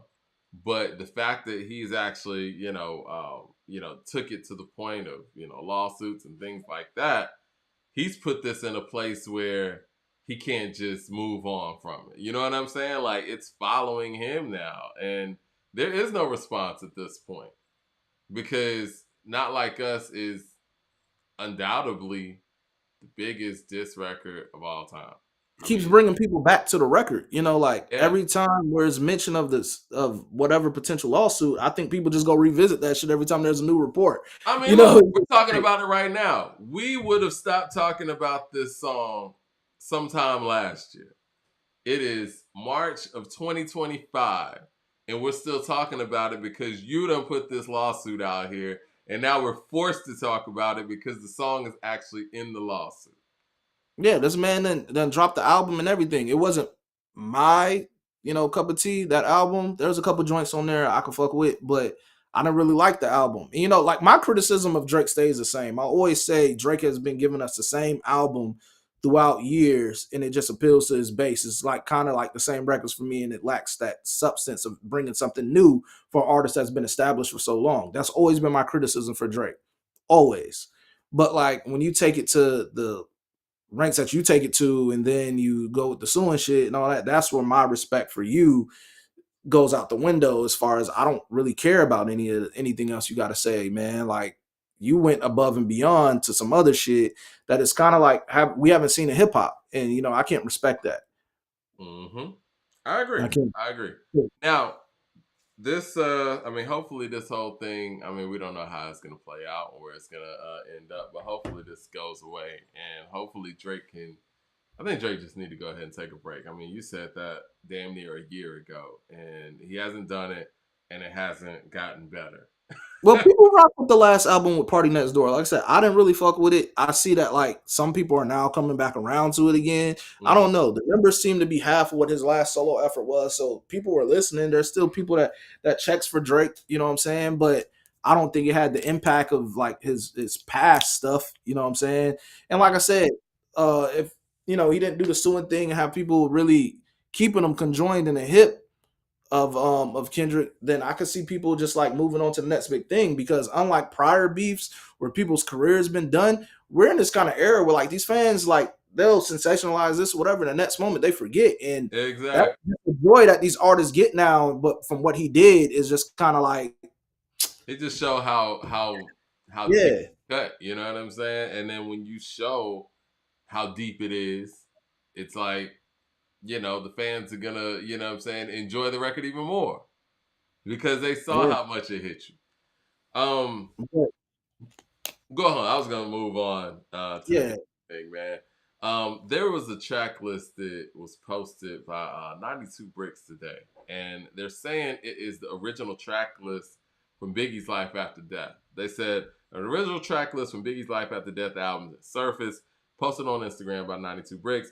They said at the January 27th listening party for Biggie's Life After Death album, 28 tracks were played for the invitees, 9 of which have not been heard by the public and remain unreleased. Wow. So the ones that are on here, somebody's gonna die. Well, it's gonna die on here, but it's got to die on the real one. That made the album. Niggas Bleed, My Downfall made the album. Once Upon a Time, produced by Ron and Derek D. Angelique, I believe, Puffy, and it was featuring Fat Joe. So Once Upon a Time, Biggie and Fat Joe. We never heard that record. We got Hypnotized. Effing You Tonight with R. Kelly. Somebody Else's Guy featuring Lil Kim. I think they just did a name change on that one. Sky's the Limit, Clark Kent, 112. It says Clark's track number 2. So Clark must have did another record on there. Rest in peace to Clark. You're Nobody Till Somebody Kills You is on here. Mo Bounce, produced by Easy Mo B. Mo Beat number 2. Mo Beat number 3. How many beats did Mo B do on Life After Death? I know he did going back. On the original publishment, I got to go back and look now, because when I was looking at that track list, and I was like, damn, he had like 3 records in a row on there. Like, yeah. I love what Easy Mo B and Biggie did together. I think Easy Mo B is easily the MVP of Ready to Die. You know what was glaring to me on this track list? What's that? The original record that ended up being More Money, More Problems, and look who it just featured. Oh, talking about just bass? Yeah. Yeah, I mean, I believe maybe. And it was a different name. Verse. Yeah. Yeah, and it's called Coming Out. Yeah, I mean, Yeah. but that's the sample. That's That's the the yeah, that's but oh, yeah. Cameron and them just gave the story behind how like Mace brought the record to them or whatever Oh, about go that. for it. Yeah, I yeah. didn't hear Mace, it.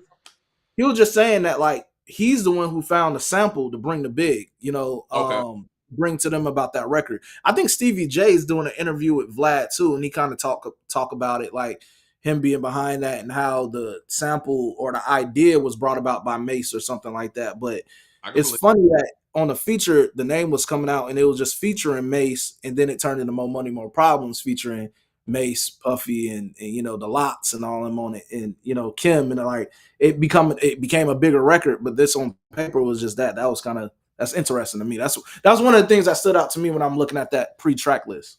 More Money, More Problems is such an important record. Like, and it's actually one of the first records that I heard from Life After Death. I remember I'm hearing confused. I'm confused. I'm sorry. I confused More Money, More Problems with the other record.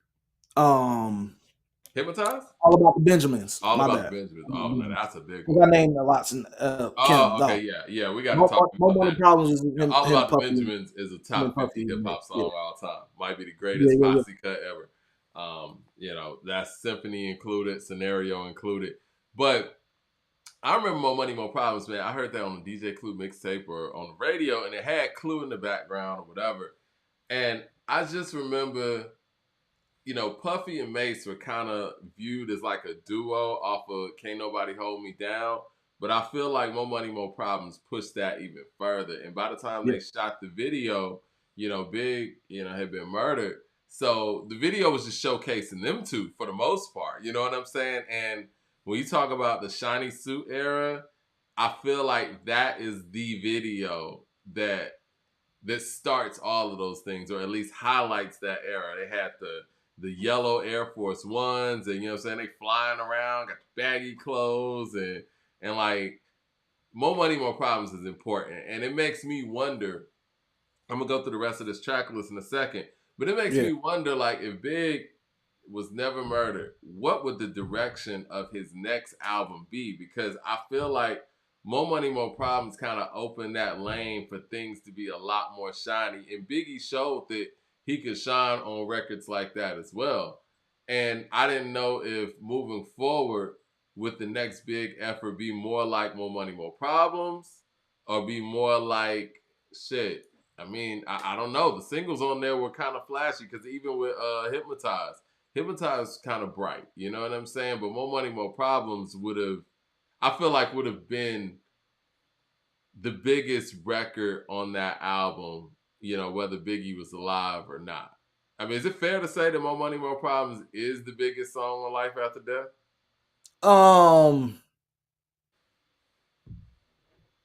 I think it's a mostly widely known. I think people that are casual listeners can appreciate it. I think it's the most successful song on the album. Is it more successful than Is it more successful than Hypnotize? I feel like it is. I mean, Hypnotized was the first single. Hypnotize was big, man.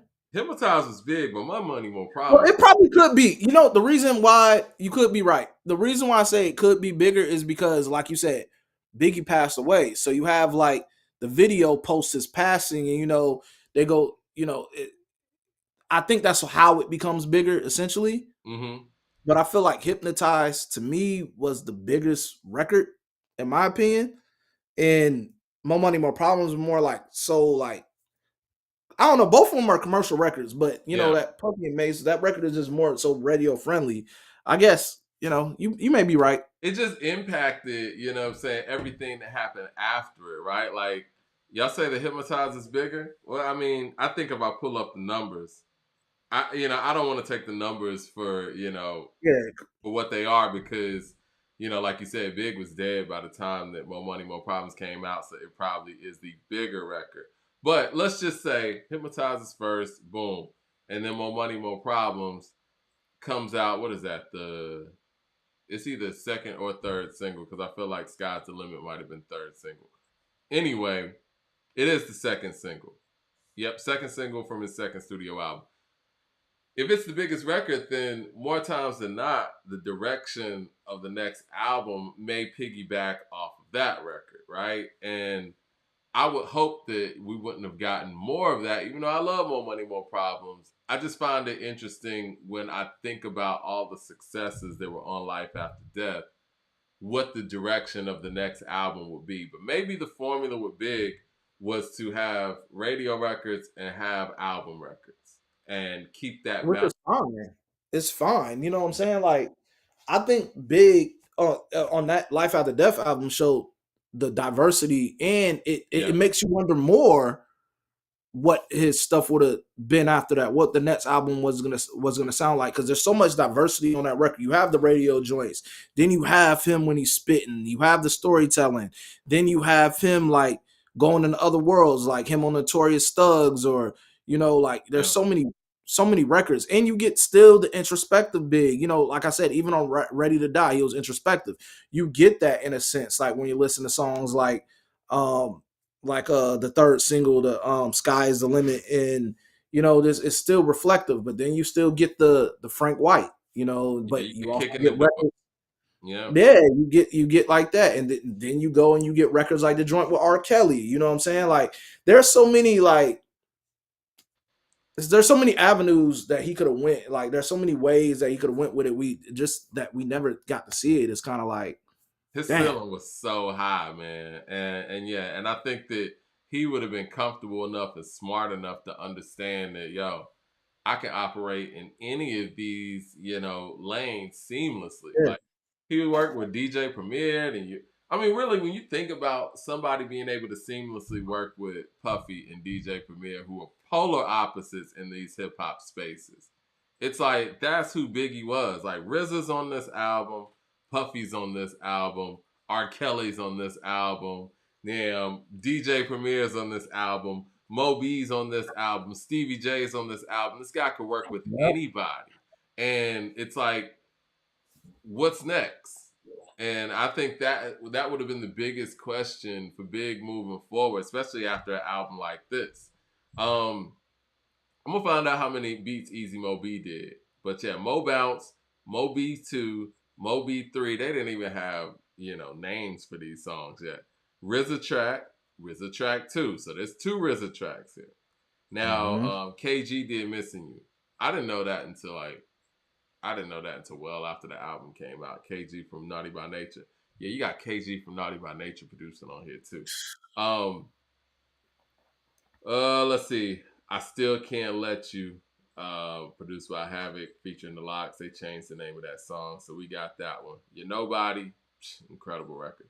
Nasty Girl, I think that got turned Nasty Boy. You got Bone Track, we know what that is. Staying Alive, I don't know. Hey Love, I don't know. Coming Out, that's More Money, More Problems. Kicking the Door, DJ Premier track 2.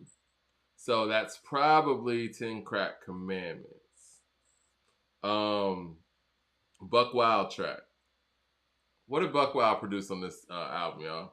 And then we got Spanish Fly from Yogi. I think that Spanish Fly song got used for Black Rob's album. Another Man's Dealing My Time. Another Man's Dealing My Time. Yeah, that's another one that's unreleased. So yeah, we rarely get unreleased Biggie stuff, and it's amazing that we haven't heard some of these songs by now. I don't know if they were. Especially Puff, you know what I'm saying? They did the Biggie duets, and we heard some like repeated Biggie joints on there, like Biggie verses, whatever. You would have thought that Puff would have tried to capitalize on some of those verses, unless he really didn't have the access to it. But it's Well, this crazy. this is the craziest part to me. Fat Joe talks all the time, and Fat Joe's never, anybody to spare anyone a story. How has Fat Joe never said anything about the fact that he was on Life After Death? Right. Out of everything that he over exaggerates or add more of a little flavor to, he never mentioned that. And that's something that's Ever. a real plot right there. Hey, I got an unreleased Biggie joint. Yeah, and he's even told the story about how he brought Bone and Biggie together because he was the one that was connected to Bone through Loud Records, and him and Lazy was friends. And you know what I'm saying? He got Bone and Biggie together because he said that Bone wasn't trying to work with Big because, you know, they was cool with Pac, blah, blah, blah. Mhm. And so he's even told that story, but never said anything about the fact that he was originally on Life After Death, man. I want to hear Fat Joe speak about this because I know Fat Joe's going to tell us everything. Yeah, Fat yeah, Joe's going to tell man. us who made, you know what I'm saying, how the song sounded, how the song went. We need that song. Yeah, I really want to know what that sounded like too, because I like Young Joe. Like I like Joe with twins, him and Pun, even though I think Pun's like has one of the all-time top flows, period. Yeah. But it's like when I heard Pun and Fat Joe spit, it was like still sharper than still. But I would love to see what that would have been like with just him and Big. Like, was he rising to the occasion on that record with him and holding his weight, or how did that sound? I wish we could have gotten Biggie and Pun too, man. That would have been really dope. Oh man, yeah, yeah. You know, I think that when we talk about flows, like you said, you know, both of them have like these incredible flows, and stylistically, I mean, I really always felt like Pun was, he was kind of taking on, you know, Biggie's lane as well. Like I feel like when Biggie passed, there was Jay who was trying to take up, you know, some of the things that Big was no longer able to offer us. And I feel like Pun was doing that too. I think Fat Joe and Pun kind of were like a Biggie Puffy esque type of duo to a certain extent. Now, obviously, you know, Joe's more of a rapper than Puff is, but I do think that, you know, Joe kind of put his rap career to the side to really support Pun as more so an executive. And he did a great job with that Capital Punishment. Like, you know, that I Don't Want to Be a Player No More, that has the whole R&B hip hop feels that you would get from a Biggie record in 95. You know what I mean? Yeah, yeah, no doubt. People are saying that Fat Joe has spoke on having several songs with Big. I don't know. I got to go back and Okay. look at the interviews, man. Joe be saying a lot of shit. Oh, Um, okay. How did we but miss yeah, that? He I think said back Fat Joe then, he said he has a whole album with Biggie. Now that yeah, might be a bit exaggerated. back then when Fat Joe like was younger though, he was spitting though. I ain't gonna lie. Like I said, the was it the Don Cartagena album back then or whatever. Like I Fat have Joe. said on this show before that, you know, I couldn't pinpoint Fat Joe's best verse. But off the top of my head, um, I would probably say if I had to pick one Fat Joe verse to say it was his best verse, I'm probably gonna go with his verse on LL Cool J's "I Shot Your" remix. Mad Max to the super chat says, "Mike, stop. Pun was G Rap, not no Biggie. Cut it out." No, no, he definitely was G Rap, but I'm just talking about the type of records that he was putting together. It was very hip hop and R&B esque. Like G Rap's not making, you know, that song with Joe. That's a Puffy Biggie type of idea. But yeah, Yeah. I would say that Fat Joe's verse on "I Shot Ya" remix. I'd rather we can the one that Jay took for bring it. Well, no, that's not it. Huh? What am I thinking? Nah, his Bring It On thing. I'm thinking about Prodigy on "I Shot Ya" remix. No, But yeah, that would have been that would have been a cool feature. I would love to see what that would have sounded like. It's funny we could revisit like the old stuff and see what that would have sounded like. And I feel like even with the newer stuff, like of the artists of today, what stuff did we miss out on musically? Like we hear about the big three, but people will forget and easily can forget because the artist output or whatever is like for some is like who else was around during that era, like the see that we just got the big three, the Cole, Kendrick, and Drake. I mean, we have people like ASAP, we have people like Wale, we have people like Wiz. There's so many people around that time frame that like also contributed. Big Sean, and some of the newest stuff with hearing is like these newer artists that are dropping newer music coming forward, and that kind of have me excited about what's to come for music because if these artists are really delivering in the way that they used to, we're keeping it interesting. I think I'm looking forward to that. Yeah, because there's a lot of stuff to look forward to musically, but you know what? Like you said, it's just about being active and us being able to take it in and appreciate the music that is being, put forth. I don't know, man. It's like the whole notion of putting together a whole piece, and I think that with these producer rapper collabos, two things are happening. I think that some of the listeners are taking some of those things for granted and just not really taking in the whole project. Like you said, with the Larry June, 2 Chainz, and Alchemist. Mhm. Like, I listened to that weeks after it came out, and I'm like, yo, man, this is a really dope piece of work. This is a dope, collaboration. And I don't know, man. Maybe it's like we're not taking in music in the same way that we once were taking in music. The stuff that's being taken in seems like the stuff that's more energy, stage presence type of driven. You know what I mean? Well, I don't. What it really is, people are not excited for new music no more. People Yeah. talk about it and it's a cool talking point, but people are not excited. Like when I name those artists that's in that same class with Kendrick, Cole, and Drake, whatever, people are excited. Like when Drake dropped, people were excited. When Cole dropped, I seen people being excited. When Kendrick dropped, people were excited, believe it or not. But so were they excited for ASAP. So were they excited for Wale. So were they excited for a Wiz. Like these, or even Big Sean. Big Sean had a bass, Yeah. and I feel like slowly, you start to see who's going to be here for a long time and who's going to be here for a good time. And luckily for some of these people, even though it's kind of crazy now at this point in their career that they get it popping again, it's never too late. And that's what I'm seeing from people that came in that class. Like so far, people that's in that class have all announced that they're dropping projects at this time. Yep. Wiz said he's dropping Cushion Orange Juice too. Yep. Big Sean's supposed to be working on an album with the Alchemist. Um, yeah, I believe he's supposed to be working on one with the Alchemist. Wale Wale just announced. dropping a single. Yep. Dropping Wale a just single. announced he's dropping a single on the 19th, which will be Wednesday, and he's gonna be on the Dreamville Fest lineup. So I think that's just perfect timing for him to get his, because I remember when What's Wale the signed buzz it. about? Not to interrupt you. What's the buzz about Wale's new song? New single that's coming up.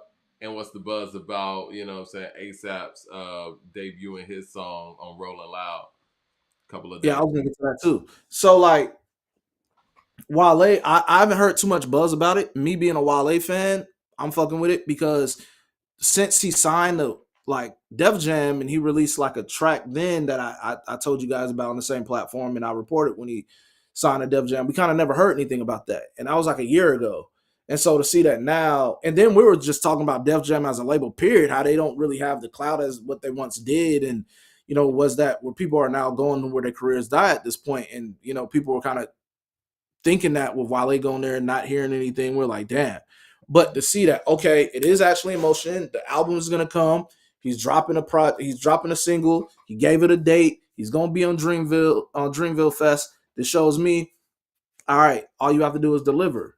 That's all you have to do because, like I said, with Wale, he's one of those people that like he's victim of circumstance, meaning like, and is partially victim of himself. Like he gets on platforms and it seems like his gripes becomes complaints, and so some people just turned against him. And then I feel like Wale has this thing where he can give you a great body of work and he can give you something that's mediocre. And so like with this type of generation going back and forth like that, it's kind of like but people don't appreciate what he's delivered. Like the album About Nothing was a great album, but when people go look at Shine, that wasn't a good album. But Wow That's Crazy was a pretty good album, but it's just like I think it's like the consistency of quality with Wale. As for ASAP, ASAP has probably out of that class, probably has some of the most anticipation for an album, just coming off the case, coming off like the talk about him, doing this. And, I think he's probably one of the most anticipated from that class right now, outside of Cole. But ASAP can capitalize on this moment right now with just coming with fire. So he did preview a new record and a couple other records that they say he previewed at Rolling Loud in California. And they highlighted again, which seems to be the topic. ASAP mentioned in his lines about Kendrick Cole and Drake, and it wasn't like, I don't know how to take it because it just seemed like he just said he's not on a side, he's choosing homicide, and basically that you'll see, you know what I'm saying, what he's talking about, and that's basically what he's saying. So it's like I'm looking forward to seeing what it's gonna be. You know, I want to listen to it. I'm checking for ASAP. I'm checking for Wale, and then I'm also checking for J. Cole. I'm pretty sure the lineup, Dreamville Fest looks good. Well, let's look at the lineup real quick because we can speak to all of these Yeah, it individuals. looks good, man. Mad Max to the super chat says, as an ASAP Mob member, best LP 2025. Don't be dumb. Listen, man, the ASAP Rocky fans. You got the hype. I fuck with Rocky heavy. I think I Rocky, like Rocky. personal opinion, I think he's one of the most, if not the most underappreciated MC of his generation. Like, we know ASAP Rocky, we know him for a lot of things, but when it comes to spitting, I don't think he gets enough credit, in my personal opinion. And I love his beat selection, his production choices. I just love the lane that he makes up. You know what I'm saying?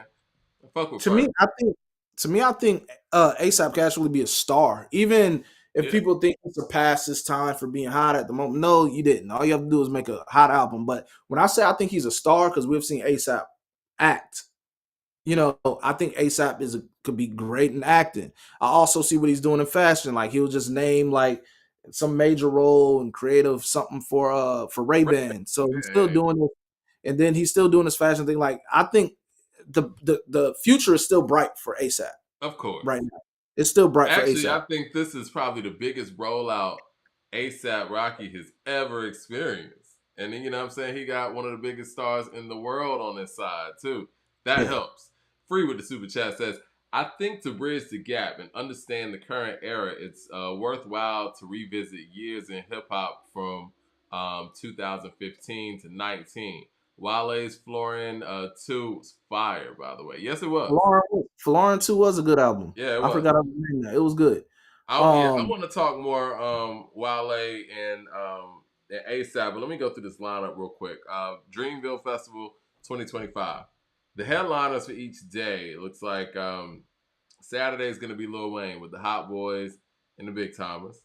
You got Juvenile, Turk, BG, Manny Fresh, Birdman. Then you got 21 Savage, Party Next Door, Ludacris, Ari Lennox, Chief Keef, Keisha Cole. It's interesting. Celebrating 20 years of The Way It Is. You got Bass, you got Young Nudie, Ab Soul, Luke, Omen, Kia Cash, and Nico Brim. So Sunday you got J. Cole, Erykah Badu, Tim's, Glorilla, J.I.D., Wale, Coco Jones, Big X the Plug, you got Earth Gang, Coles, and IKEA. I think it's a dope lineup. I think it is too, because a lot of it centered around new music for the most part. Well, but he made some love to him. I mean, you see Ludacris is on there. Yeah. I thought that was dope. I like that they have Erykah Badu on there. I hope Cole and Erykah Badu have something cooking up. Because last time Erykah Badu was on the Breakfast Club, I think she mentioned she has a new project. Cole's cooking up. I would love to see an Erykah Badu in J. Cole record. I'm not going to lie to you. I would love to hear that. Now, what I ask you as a Wale fan, though. Yeah. Where do you think most of Wale's gripes in this game come from? Not being having this art appreciated for him being like at that level what he is. Because you got to think about it. He dropped Attention Deficit. And to me, Attention Deficit is a good album, but I could see how marketing wise, how they couldn't push it. Like they couldn't really figure it out with him because there's so many topics and so many like different sounds on that album. You couldn't really put it in the box. Like he talked about like certain things such as colorism. What is it like in Hollywood or in the industry, and what goes on behind closed doors with that? His women topics, and he got it's just so many joints like radio. What was it? Man, I gotta remember the records. That's where you get the record with Lady Gaga. They pushed that as a first single. Looking at Me, yep. Yeah, but he also has the record with Gucci Mane on there, Pretty Girls. But then you also have the record with Marsha Ambrosius, and then you have a record with Bun B. You have like, it was a pretty good album. Then you have Colors, the about colorism, this record about colorism. His stuff, his experiences being dark skinned and growing up African where he's at, and that was featured Chrisette Michelle. So the samples was there, the records was there. Rihanna was on that album. He had Contemplate with her. There's so many, like, the production was there, the features was there, but it was just like you couldn't box him in on something for that record. And then it just seemed like it was just like bad timing mixed with like not knowing how to box that in as one, that it got shelved and they dropped him from the scope. So when he signed to MMG, it's more so like now you have a character to Wale now. It's like now they look at Wale as the poet rapper. And I feel like when he got into that bag, but then you hear him on the MMG stuff with, Me? the what was it 300 bins or something like that, or whatever, on the bins, whatever it was on the, and you hear that, or then you go and hear chain music, then it's like, okay, now it's like people try to box Wale in, and I think that's what hurt him. Do you think that I think it was my bad. My bad. You Do said you what? think the MMG as a label wasn't the best move for Wale coming off of attention deficit? No, it did something for Wale, but what Okay. happens is there's also management stuff, because it was like that. Then he was on Rock Nation when it first started. Then he got off Rock Nation, and then he went to somewhere else. And then it was always like manager problems or label issues. Think about it. Wale is like on what, his third, fourth deal right now. He's had a So it's lot of like, opportunities in the game. I think that speaks to his talent and the fact that, what I'm saying, he's always had people in his corner who see, the possibilities of where things can go. I mean, he has a lane, and coming out of DC,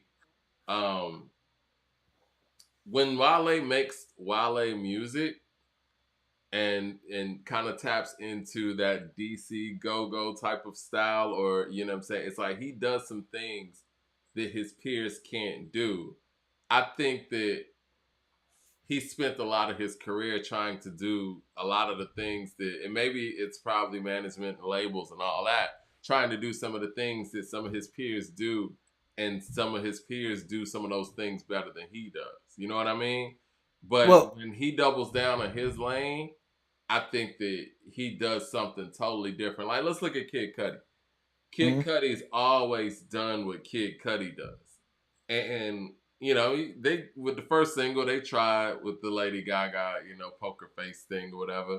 But outside of that, for the most part, Kid Cudi is done Kid Cudi, and he hadn't really tried to, do what his other peers were doing, and it worked for him. And I think that Wale didn't do that enough originally, and I think when you change over to MMG, and then you got to adapt to that. It's kind of like when B.O.B. had to adapt to being on Hustle Gang and stuff. It's like, Well, you know, I feel like they utilize Wale in a good way, but it's just like it started becoming a thing. He always used like 600 bins and like chain music as a thing. Well, y'all saying y'all want to hear more of that, but then when I get in his bag, they want to hear more of that. It was like he was conflicting with what the fans like, right. what the fans were criticizing of, instead of focusing on what his base was. And he's very sensitive about his art. And when you start becoming a person that's constantly venting, and your stuff is in interviews and in socials, people don't like to hear that. Now if you put something out, you're gonna have people that's just gonna troll you and troll you and troll you. And I guess he became like the victim of that, even though his points are valid. But it's just like the internet don't care.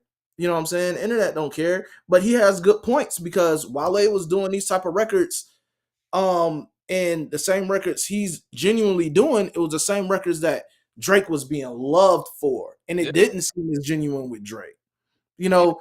And but this is something that, I feel like Wale is a great songwriter, a great thing with talent, but like I feel like the complaints, the interviews, the stuff, it kind of took away from it. And then when it starts becoming a thing of people starting to question his relevancy, I mean, he's a victim of the internet. Because, like I said, he has solid bodies of work.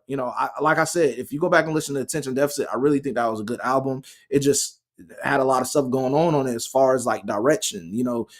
That's a diverse album.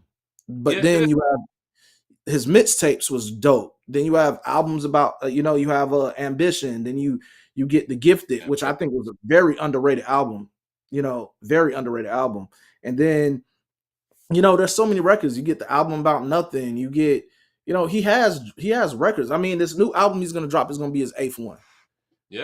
I He just got feel records. He like has a great career, actually. I mean, when you think he about does. Like it. when people like say, "Oh, Wale's washer, he's trash." Well, name me his trash albums. I would like to say I didn't like the Shine album.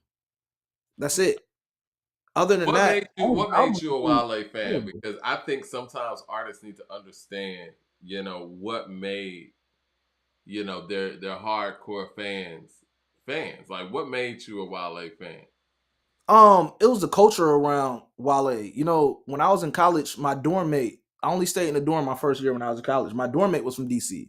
Hmm. And like being that I went to FAMU and we're based in Florida's HBCU and FAMU, we also, people like to think, oh, it's all Florida. We got people from everywhere, just like any other college. So we had a Chicago population, we had a DC population, and the DC cats, they kind of hit me to Wale and it was around sneaker culture and stuff like that. They were wearing the Nike boots and the foam posits or whatever and the New Balances. You know what I'm saying? That was them. So when I tapped in with them, they kind of put me on, and I really fuck with Wale. The first joint that I really heard from Wale was Nike Boots, Me and I too. think they have a music video on it. If you go on Yeah, YouTube, with Bun B. I remember they used to yeah, play that shit on MTV Jams or whatnot. Or yeah, that and then I TV heard channel. Yeah. and I don't know what came before or after. In my mind was doing this off the top of the dome live, but I listened to the mixtape about Nothing, and I was like, yeah, this dude is dope. Yeah. This dude is dope. So really, that's really what caught for me. Maybach Music kind of failed a few artists. That's just a victim of being an artist signed to another artist. Because like I say, Styley could have been better. I don't know if they knew what to do with Styley. Pill was over there. I think Pill from Atlanta. I don't know. Yeah. Pill Yeah. was dope. Man. I Yeah. think Pill was on a double XL cover before or whatever. Yeah. You Yeah. know, I think Gunplay was I think Gunplay was very talented. He was. Um, so it's like they had Mass Pike, they had, they even had Amarion over there. There was people over there that ain't, Forgot about that. That's crazy. yeah, I forgot Omarion's with MMG for a period. yeah. So Hmm. like, but like for Wale, it was kind of like of a culture that was centered around Wale that made me like Wale more. I didn't know really much about the culture in DC. You know what I'm saying? Like, so that's what got me onto him. The thing that got me on the ASAP, was just like Yeah. it reminded me. It had some griminess to it, even though it was like on some fresh shit. But I remember the first thing that got me on ASAP. I was watching MTV Jams, and they had the music video, the Pesos, Yep. Yep. and that's when I was like, "Oh, I like what they got going over here." And, Yeah. and then I was listening to them, and I was like, "Yo, that movement, that was like a different like." Out It's of everything in New York, it was kind of like it had like the Harlem swag, but it was also grimy too. And they were a faction, like they were moving like it was just different. It was a different energy ASAP brought to the game, and yeah. that's what made For me me, gravitate to it. I feel you. It felt different, and it was like I've always been an East Coast fan as a Southerner myself, Mhm. and to hear a new generation of Harlem rappers who were really rapping, but they were clearly from a production standpoint very screwed and chopped influence and Pimp C and Houston influence. I'm like, yo, this Mhm. is first of all, this is crazy. I love it. And it was really genuine for them. You know what I'm saying? It was like it wasn't like they was trying to cater to, the South. That's what they came up on, it sounded like. You know what I mean? It sounded really real. And I remember the first time ASAP Mob or Rocky, he had all of them with him. He was on Flex, and they was talking, and ASAP was like, man, we did this shit without the support of New York radio. You know what I'm saying? And Yep. to me, ASAP Rocky specifically, ASAP Mob in general, they they're a symbol of like the tides changing and the fact that New York radio wasn't breaking their stars anymore. You know what I mean? Like ASAP Rocky is a guy who is clearly Harlem, clearly represents Harlem, but he utilized the internet and you know what I'm saying? It was able to put on for New York without having to use Hot 97, Power 105. And that was huge in that time period. And he was dope doing it. Like he could do everything that you needed a New York MC to do, but he had the ability to translate to that, that era, or that listener that wasn't listening to New York radio for, they new fix. And he was special in that way, man. And like you said, Yeah. Pesos, it was like, Pesos. yo, I still listen to Pesos. You know what I'm me saying? too. I listen to that mixtape. That mixtape was crazy. That mixtape Uh, was crazy. that mixtape was My crazy. friends in So New I York didn't was look going at it. crazy at the time over that shit too, man. And the thing about Big Sean to me, now, you have a lot of like Detroit artists that have came out throughout the time since then. But like with Big Sean, it was kind of like the energy of like that Ye cosign. And then I know he had a mixtape beforehand. And I remember I was on that, like the almost, what was it? Was it Almost Famous or Finally Famous? That was the name, the debut album, Finally Famous. And like, I'm looking at the production. You had stuff from like Pharrell on there. It was just a good breath of fresh air with Sean. And I was like, okay, this is what I like. He kind of had it was like a lazy flow, but it was also like, oh, this guy actually. That's one thing I don't think that's talked about with Big Sean enough is how he has ability to change flows. I don't think his flow is talked about enough. Because even if you listen to a radio song like Bounce Back, if you listen to how he rides beats and how he go in between flows on that shit, I think Big Sean actually need to deserve credit. He gets more credit for like how dope his wordplay and how he flows. And I think Big Sean is more so the victim of one of the things I called out with Wale is like you'll have something dope and then you'll give something mid and something dope again, because I decided it was dope. I think it's called 2088. That album with Janae was dope. One of those Detroit mixtapes. It was one of those that was dope. The first Detroit 2 was dope too, actually. Dark Side Paradise was dope, but like there's some in between joints with Sean, and so I feel like just like what was the other album he came with before I Decided or afterwards? It was another album after that I didn't really like too much. Sean's sneaky when it comes to his hits too. Like he has a lot of hits. You know what I mean? Like even if we compare his hits to his peers, now obviously Drake's in a whole nother realm when it comes to hits. But if you start comparing hit records with his peers, man, Sean matches up. Sean's music is something that if you go back and listen to now, I think you'll appreciate more than what you did when you initially listened to it. Sean reminds me a lot. He doesn't remind me of Ludacris as a rapper, but as far as like what they've brought to the game and their skill set and how a lot of times they don't get regarded as much as they should, he's very Ludacris in that way. And I think it's because of their approach to rhymes, like the punchline, the comedic side of it. But I feel like Sean touched on heavier topics than Luda did. But yeah, he goes deep.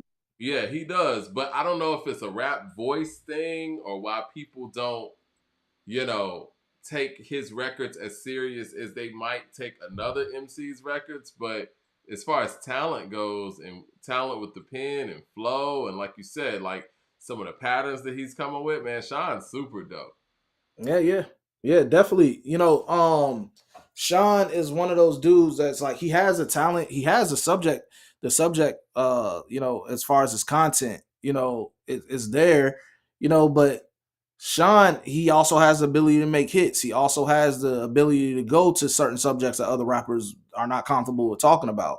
And you get a lot of that on I Decided. Even from the intro, you kind of get like what he's going at. And like I said, this is something that my dog told me to go back and listen to because it's kind of more relevant to stuff that we could speak on with our experiences and stuff. But I Decided was like, I think that's like not only an introspective album, but it also is dope to me. I think people go back and listen to like some of these Big Sean albums. He tackled a lot of stuff early, and I don't think it was appreciated at that time. Like I say, like these are people that are kind of like forgot about often because people have wrote them off. People will just say, "Oh, this stuff was mid. We don't care about what he's talking about." I'm like, these guys were in the same class with Drake, Cole, and Kendrick. Like, we can't just write them off because they haven't dropped them. Whatever. These guys still have the ability to make good projects, have the ability to make good music, and like people constantly talk about the need for good music, these are the guys that can get it done. And I just feel like um I feel like with Sean is more so he's just a good produced album away.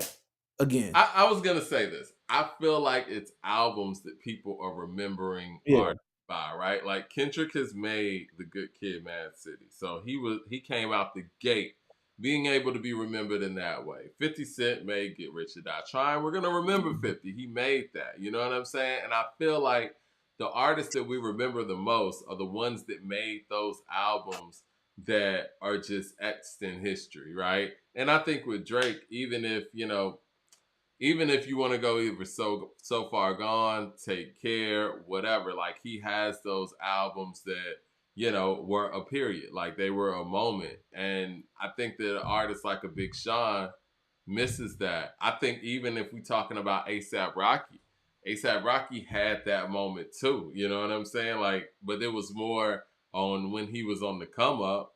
But again, his base is always going to be there for that project that he put out. That mixtape he put out was everything. And I think that Sean misses that project in that moment that some of his peers have, but he has all the talent and all the skill to actually get that done. What I feel like what helps a lot of these artists, and I like that Wale's doing it, is like he's going on Dreamville. I feel like when you go on these festivals or you make yourself visible again, it makes a lot of people go back and revisit your music. You got It makes people really go back and do it because these guys have bodies of work that can make you anticipate what you have new. And when you're an artist and you want to come with something new and fresh, sometimes you're going to fall on your face because you're taking a risk. Now, we know when taking a risk, there could be a reward or it could be it don't go so well for you. So these artists, like I say it every episode, damn near, is I get a T-shirt with my name with the phrase and say, "You always one hit away." G, like you always one hit away, and you're always like a great project away or whatever. These guys have the ability to still do that, and I like that they're now being put in that conversation because I think not only seeing the Kendrick and Drake shit kind of inspired, but also seeing that people are just referring to them as the big three, and these are guys that was of that era, it probably made them feel some type of way at all. Like, damn, you forgot about us. Well, for some of y'all, I made it kind of easy to forget about y'all. For others, I just think when you stop and you do other things or whatever, it's cool because honestly, it's not like Big Sean has a big gap between now and his last project. right. While they doesn't even have that big of a gap, but for some people, if you disappear for like 1 or 2 years, then you irrelevant in this era. Like that's why I say sitting with the music, and people will play an album, oh it's hot or whatever, and then they just I need new music. Like they're not really sitting with the bodies of work that are great at the time and appreciate them for what they are. They're just like, if an artist is not dropping that next year, they're writing them off already and just moving on to the next. So, it's important to have the consistency, but it's also important to appreciate good bodies of work when they're out there because if you constantly are complaining about the negative, that does a lot against them as well. So one thing that I think is a great thing about all those artists is they didn't try to sound like anybody else. Yeah. Big Sean, in my opinion, didn't try to sound like nobody. ASAP didn't try to sound nobody. Now we could say that they are influenced by people before them, but like I don't see these guys trying to be something that they're not. Like I feel the genuine stuff when I hear ASAP records or when I hear Wale or when I hear even Wiz. Like these Oh, guys all then new styles and stuff that kind of Wiz contribute. got a core. We didn't talk about Wiz. Wiz got a core. He got a Yeah, core. With Wiz, his music is like what makes Wiz so cool and why people like Wiz could always be around is like the same thing as Snoop. Your music adapts your lifestyle. Yeah. And when it becomes your lifestyle, you can't fake that. That's you. It's authentically you. No matter how you come with it, whatever, people are gonna appreciate it. Wiz is one of those people that I don't see no bad in. Like Wiz could drop a project, and even if it's not the most liked by me, I'll be like, man, I'll fuck with Wiz. I'll fuck with it, right? I don't know. It's like the Snoop effect. It's like these Yeah. guys, minus what people may think with the last political shit and him, kind of supporting Trump, It's whatever Snoop. they want to consider that. Snoop was like he's always made it to be likable. It's like that's why I get from Wiz. It's kind of like that's that Mac and Devin shit, Mac and Devin. I feel like that about Currency too. Like, what I'm saying? Like, I fuck with like when Currency, and he has so many projects. I know he just dropped a project as well. Mm-hmm. But like when Currency made the joint with Jermaine Dupri or whatever, like I'm fucking with this, man. Like he dropped 3 projects in that year. And like you said, when you have somebody whose music mixes with their lifestyle, excuse me, like it just comes off where it's like whatever they putting out there, and as long as it's consistent with what they do and who they are, I'm fucking with it. And even when they step in other worlds. And Wiz don't take you to a dark place. For me, Wiz always makes like music you're just gonna enjoy, whether it's the Mac and Devin album, or if you want to go back to Cushion Orange Juice, or like anything within the range of his mixtapes, is like it's dope. I feel like the worst part of what we got for Wiz is his actually commercial debuts, like his commercial attempts at album making. I think we got kind of like the watered down Wiz, as opposed to like his mixtape Wiz is different. The Taylor Gang stuff was dope. Like I like, and then it kind of gave a resurgence to people like Juicy J. You know what I'm saying? Like I can appreciate it a lot. Yeah, that's why I say, man, Wiz can't do no wrong to me, man. Wiz makes music just for the enjoy, man. Either you're gonna like it or you don't like it.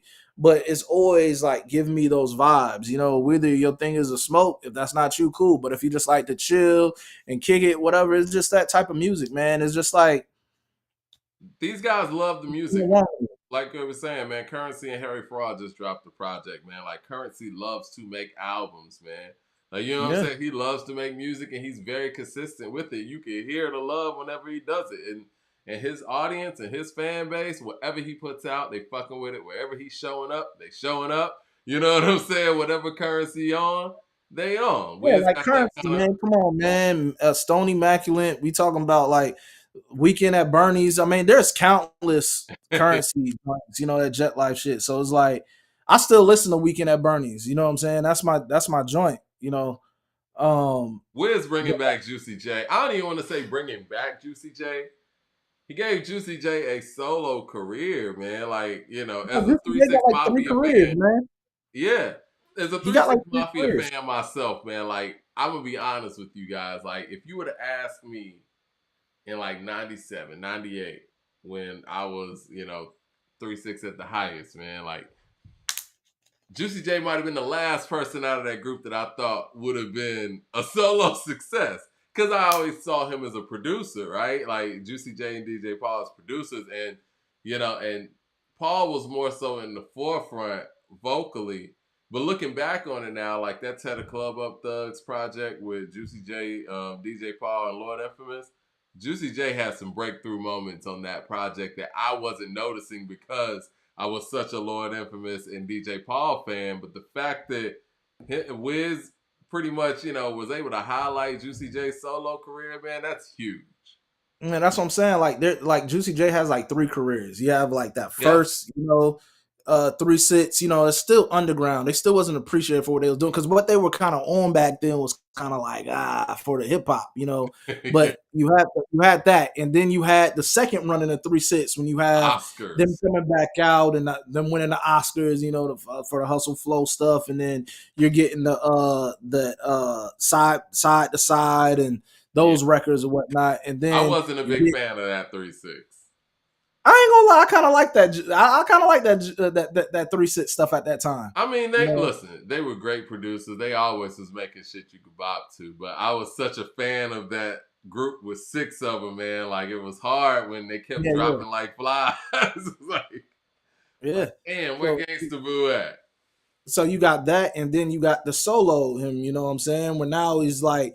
It was hard for people to even realize where Juicy J was as far as compared to who was out at that time. You kind of felt like Juicy J was kind of like in a lane of a new artist because it's like it gave him new wings. You doing records that's like I'm hearing in the club in college, and it's like he had a chance to kind of resonate with the younger crowd. So it's like that was dope for Juicy. Like he really has like 3 careers, and I seen closing that generation gap where you have somebody who's an OG who is not too proud to go sign to Wiz Khalifa. You know what I'm saying? Like, that worked. And it was dope.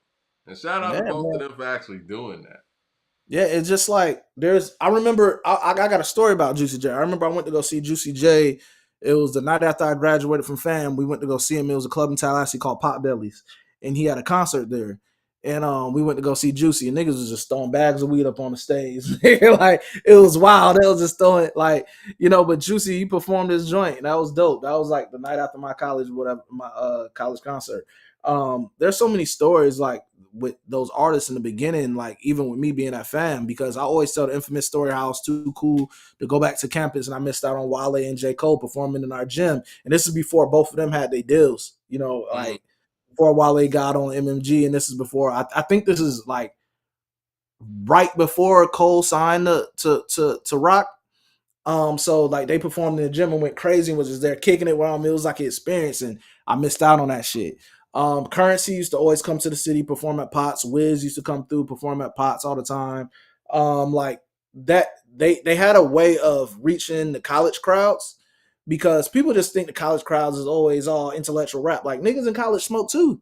Niggas in college fuck bitches too. Like, you know what I'm saying? Like there was music for all of that, coming from them, and like that was their breeding grounds for that type of stuff. Wiz and them going to them college towns and working those clubs and stuff like that, and it was just such there's a reason why they hold to me in the era of hip hop where I'm never gonna doubt them when they come out with something more so anything. And like I said, it could have even been like that for Drake, even though I'm more so critical of Drake. But there's been things that I see Drake do that is kind of like I look at him as different now as opposed to these guys. Even though Drake was a soundtrack to that stuff around then, when I was in college, he gave us those classic projects, as far as in that time, people could debate if they're classic or not, but you get take care, or you get nothing was the same when I was in college, or you get before that, the beginning projects, and um, these people just soundtracks to our lives and stuff like that at that time, and I I can see how any other artist may take offense to the big three stuff, but hey, get back to rapping, get back to doing dope Hey, shit, yeah, and make you that know. memorable project. And and I think that something good has come out of this, back and forth with Kendrick and Drake or whatnot. Like you said, it has brought that hunger back for that era where they're like, yo, you're not gonna forget about the things that I've done and my impact and everything that I put towards the game. And yeah, I hope we get a great ASAP Rocky project. I think we're gonna get a great J. Cole project too, all jokes aside. And I think that Big Sean's gonna put his best foot forward as well. I think we have the potential to get some really great music in 2025 from Wale. You know what I mean? I'm looking forward to hearing what Wale is gonna deliver on Wednesday. Yeah, they hear that That's like a Wale, indicator. ASAP, Big Sean, and we probably will get another Kendrick joint all in one year. Probably, possibly another Drake solo, depending. Like they hear all these names all in one year, Wiz and all that. It kind of reminds me of that time, but we know the movements are different. There are so many things that like the industry has done to their profiles, of where it kind of hits different. That's why a lot of people say like the journey there, the music that comes out of that, is so much more better when we get there, because it seems like when people get there, they kind of lose like that hunger and lose that inspiration that shows in the music. But we can get here on the same platform and talk about like classic albums. We talk about Pop. We just talked about Biggie. We talk about talk about Nas. We talk about Jay. We talk about all that. I wonder 10, 15 years from now, what is going to be talked about from that era. And for Yeah, me, we are already like 10 something years removed from that, and that's we what I'm are. talking about. So it's like it's just funny how like music go on waves and where we're at right now, and how that comes. I agree, and we always talk about yesteryear, but when it comes to that generation, we are in yesteryear, but these guys are like heavily active still. It's very different. We're used to hip hop artists having such a short lifespan, but the days of hip hop artists having 15 to 20-year careers consistently, it's a new thing. I mean, All all the the guys guys are 10 you plus years mentioned, in the game now. exactly. Everybody you mentioned is 15 something years in the game. Mhm. And people wouldn't even consider them as old school. Like, even when we was on the phone with Will or whatnot, like he's talking about Kanye. Like Kanye is, old school rapper, which, to him he is. Kanye dropped in '04. You know what I'm saying? Most people are like, yo, nah, old school is 80s, right? Like, Yep. it's different, man. And all of the people that you're talking about, it's special to have guys who are 15 years in their career, but could still possibly give you their best effort, you know? Yeah. I mean, to talk about legends that are still relevant today, man. Like just to move on from it, like we often talk about legends from all different regions, and I Mm-hmm. know the West Coast has been relevant, due to the resurgence with Kendrick, or even when Nipsey was alive, it was kind of like that resurgence, feeling of rejuvenating sound from the West Coast. But Yeah. one of these legends that, you know, man, they passed, and it was kind of untimely when it happened, but it wasn't really as active at the time. Was Nate Dogg, man, and it's just like we we talked about T Pain last episode Yeah. and how we feel like he contributed, but we also brought the relevance of like the hook guy, whatever, to Nate Dogg, and it brought us to this topic here about what is Nate Dogg's like best features to us. Like, Mm-hmm. what do you say is your best Nate Dogg feature to you? You know what? My favorite Nate Dogg feature is it's on Corrupt's album The Streets is a Mother. It's Never Gonna Give It Up. And it's like a dog pound record where it's like, Snoop's on there, Warren G's on there, they got Badass on there. But anyway, Nate Dogg got a verse and he comes in after Warren G and like he's spitting, man. And he got the hook too, of course. Hmm. But I think it's a special moment when you actually have Nate Dogg, he's kind of doing the singing, rapping thing over some gangster shit. Like, it might not be the most notable one, but it's my personal favorite. I think his Yeah. best performance, man, it's got to call it what it is, man. I mean, obviously regulate somewhere else here, but I'm going to go Explosive on 2001. For the best feature performance from Nate Yeah, Dogg. man. Like, Nate Dogg made Explosive. I like it. I like Great. Explosive. I really do. Shit But is for great. me, Explosive, first of all, I always like that beat. I even like when Erica Badu did Bag Lady over. Like, I like that beat, but it's that last verse for me on Explosive. Oh, yeah. That last verse, Some man. of their feet. Oh, you're talking Yeah. about Nate Dogg's last verse. No, the last verse of that Oh, song, period. Like, I like Nate Dogg on it, but it was that last verse that did it for me on Explosive. I like Nate Dogg on there, though. I do. yeah. But that's 6'2" not coming what. with some game spitter stuff, man, on the last verse on Explosive. You Man, know, Explosive's a perfect record. I can't believe that yeah. shit didn't have a video, man. But I mean, I get it. It's Dr. Dre. You had Um, episode Still DRE was on there, and you had of course Forgot About Dre. So I like there's a lot of featured joints I like. I like Nate Dogg on I always like his record. No one could do it better. Like that shit, that's just a vibe. I love that shit. I also like Nate Dogg on it ain't no fun. Oh yeah, ain't no I fun. always like that first verse on there. He killed like it. like I mean, being that corrupting on him came in hard. I even think Snoop Dogg verse on there was hard, but it's Guess like who's that back Nate in the first motherfucking part. house? Yeah, like that. Hey man, that's my shit. Like I ain't gonna lie, Nate went in on that, and then I like Nate's hook on Lay Low. Oh, With somebody Snoop, says I love it on Scandalous. there. Yeah, I like him on You that know, too. and Tupac Scandalous. I like him on the OB Trice track, the setup. I thought that was dope. I think he He's killed that. he's the hook king. Ill Magic Yeah, with he Super did Test. Eminem one. If Nate Dogg was still alive today, who would you want to see Nate Dogg collab with for one song? My pick would be Big Crit. I like Big Crit. I just seen Big Crit got a new record with Bubba Sparks. That They got a shit's video hard. to You it. sent that to Yeah, us in the chat. That shit is yeah. hard. Shout out to Crit. Who would I like to hit Ooh, Nate somebody Dogg said with? Scandalous. That's a good one. Pop. Yeah. Scandalous is a good one. Who would I want to hit Nate Dogg with? 2 Chainz. How about that? That'll be dope. You know who I want to see Nate with? There's two people. The obvious Kendrick. I want to see Kendrick over a Nate Dogg record. Right. Um, but I also want to see Nate collab with Wiz. That'd be crazy. I was thinking I that want, too. I want Yeah. to hear a Wiz over Nate Dogg record.